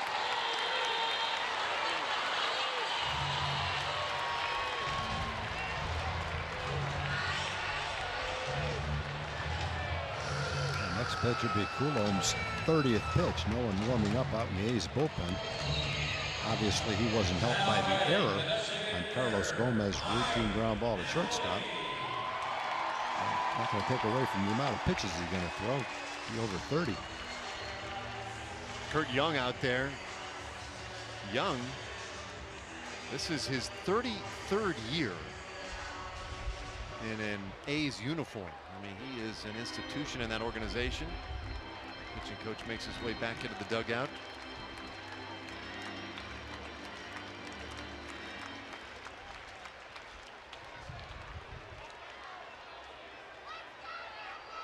Well, the base is loaded for Mike Napoli.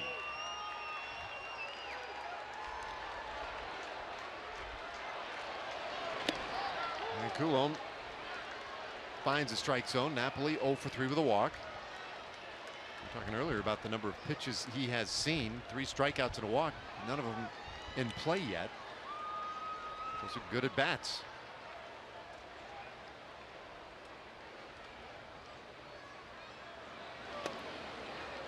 One and 1.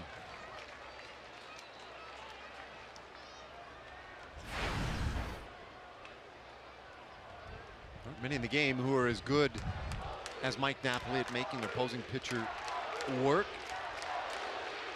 Good selective hitter. When he gets one he likes, he can give it a ride.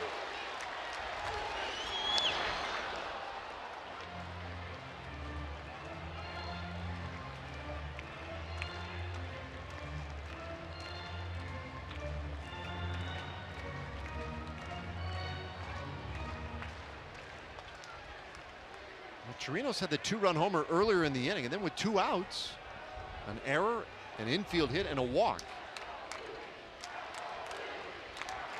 And Napoli with a chance to deliver a big blow right here. He swings and lifts this one high in the air, shallow left. The shortstop Simeon is out, and that ends the inning.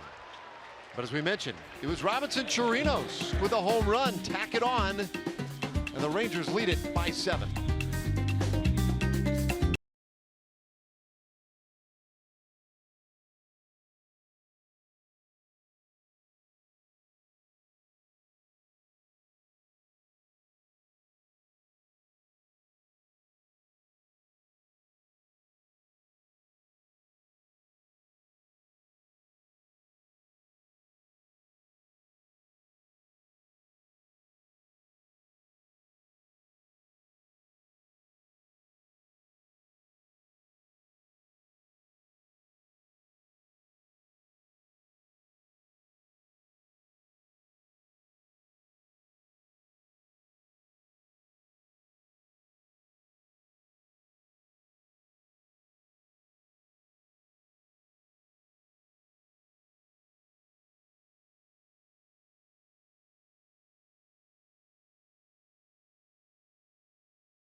to hide. That's transparency. And by AT&T Internet.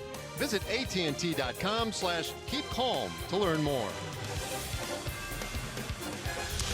Yeah, the Rangers are hoping to end opening week on a high. They've got an 8-1 lead as we head to the 9th inning, and welcome you back to Globe Life Park in Arlington. John Radigan getting ready for Rangers Live. I've got Mike Bassick and Pudge Rodriguez with me. We've got all the post-game reaction. We'll hear from Jeff Bannister, and one of the people on this set said before the game that Joey Gallo was going to hit a home run today. Was it Bassick? Was it me? Was it Pudge? We'll find out. It's all part of the post-game show, guys. We'll see you after the game. I don't know, John, but I'm going with Pudge the way he was smiling. I got to go with Pudge. Oh, my goodness. He doesn't have a very good poker face. Well, to the 9th inning we go. Sam Dyson has come on. Dyson, in his first couple outings, a little rough on him, and so here's a great spot for him to get some work, maybe get some things straightened out. Low pressure spot, up by 7 in the top of the order in this 9th inning. And Sam came into the season with after a strong effort in the WBC, was pretty much untouchable. But ran into some problems in the first 2 games, but got a long season ahead and plenty of time to get back on track. I'd love to see Sam have a 12-pitch, 1-up, 1-2-3 inning here. Good movement on both those sinking fastballs. He gets ahead of Simeon 0-2.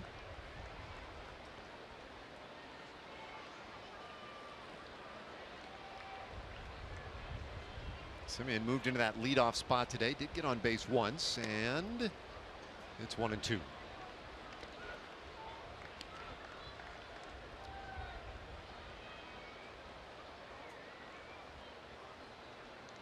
Third outing of the season for Dyson. He comes right back. Simeon shoots it down the right side, foul. Count stays 1-2. So we invite you to follow Rangers baseball live with the MLB.com @bat mobile app. You stay connected to the game's best players all season long with Game Day, live game video highlights, radio broadcasts, stats, news, and a whole lot more. Download MLB.com @bat today. It's your #1 app for live baseball. There's a swing and a miss, strike 3. So a punch out of Simeon is how Dyson begins his 9th inning. Yeah, great pitch. First 2 pitches were good hard sinkers to get ahead in the count, missed with a breaking ball, and then he gets them with a changeup. Watch this ball drop. That's exactly what Sam's looking for right there. There's no way with 2 strikes you can't swing it. You won't swing at that pitch because it looks like a strike all the way there. Right at the end, the bottom just dropped out of it.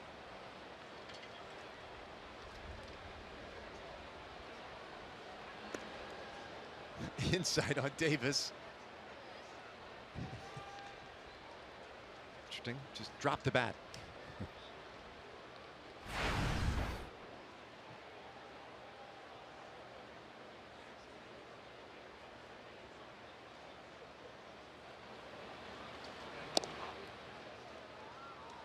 Two 2-0 the count. Rajai 0 for 3, the walk. And this has been a little bit of a conundrum for Bob Melvin. This is the guy he'd like to have leading things off. Moved him out of the leadoff spot yesterday. And now it's 2-1. Put him down in the 9th spot of the order, and honestly did a really nice job batting 9th. And today, against the lefty, moved him up to the 2 hole. Davis 0 for 3, but he did walk.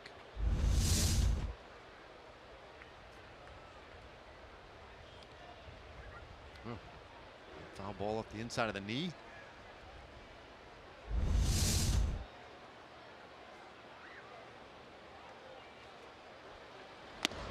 It's 3-1. And again, it's twice now. Unique way of taking a pitch. Certainly going to stop yourself from a check swing. That's for sure.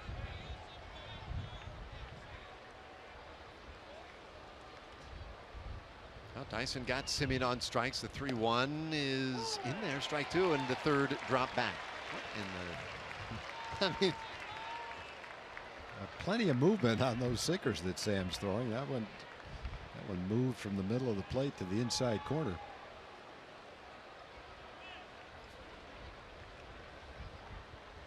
comes the 3-2. And now you can put the bat down. All right. A walk to Davis. We do have some speed out there, but down by 7.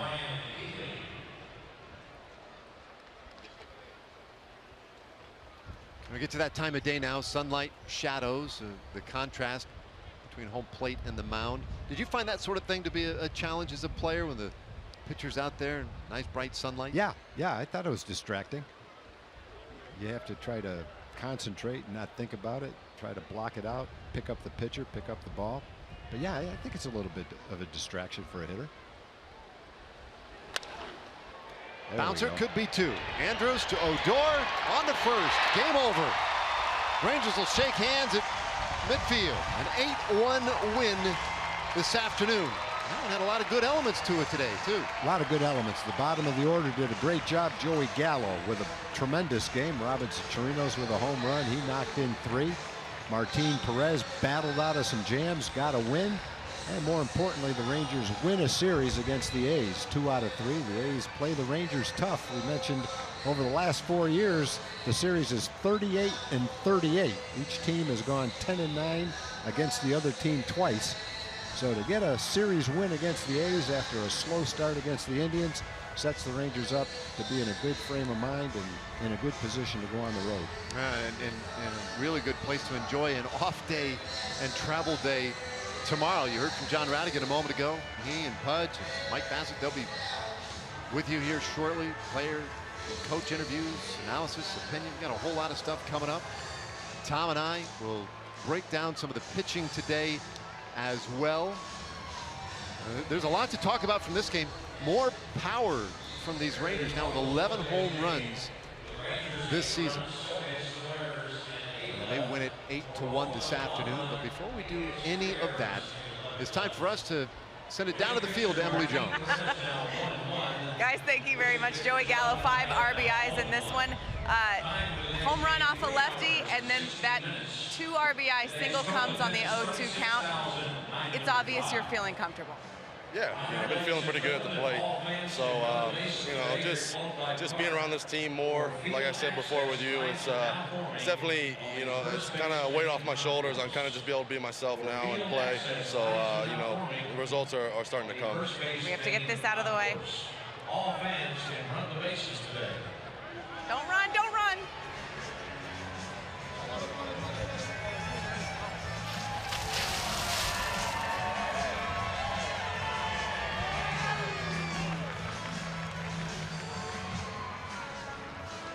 It's hard to fight the inevitable. Joey, we did talk about it. You've said you don't feel like you're trying out for this team. You know you can contribute. Has the mental been the biggest difference for you this year? Yeah, I mean, for me, it's, I'm not getting too high and too low.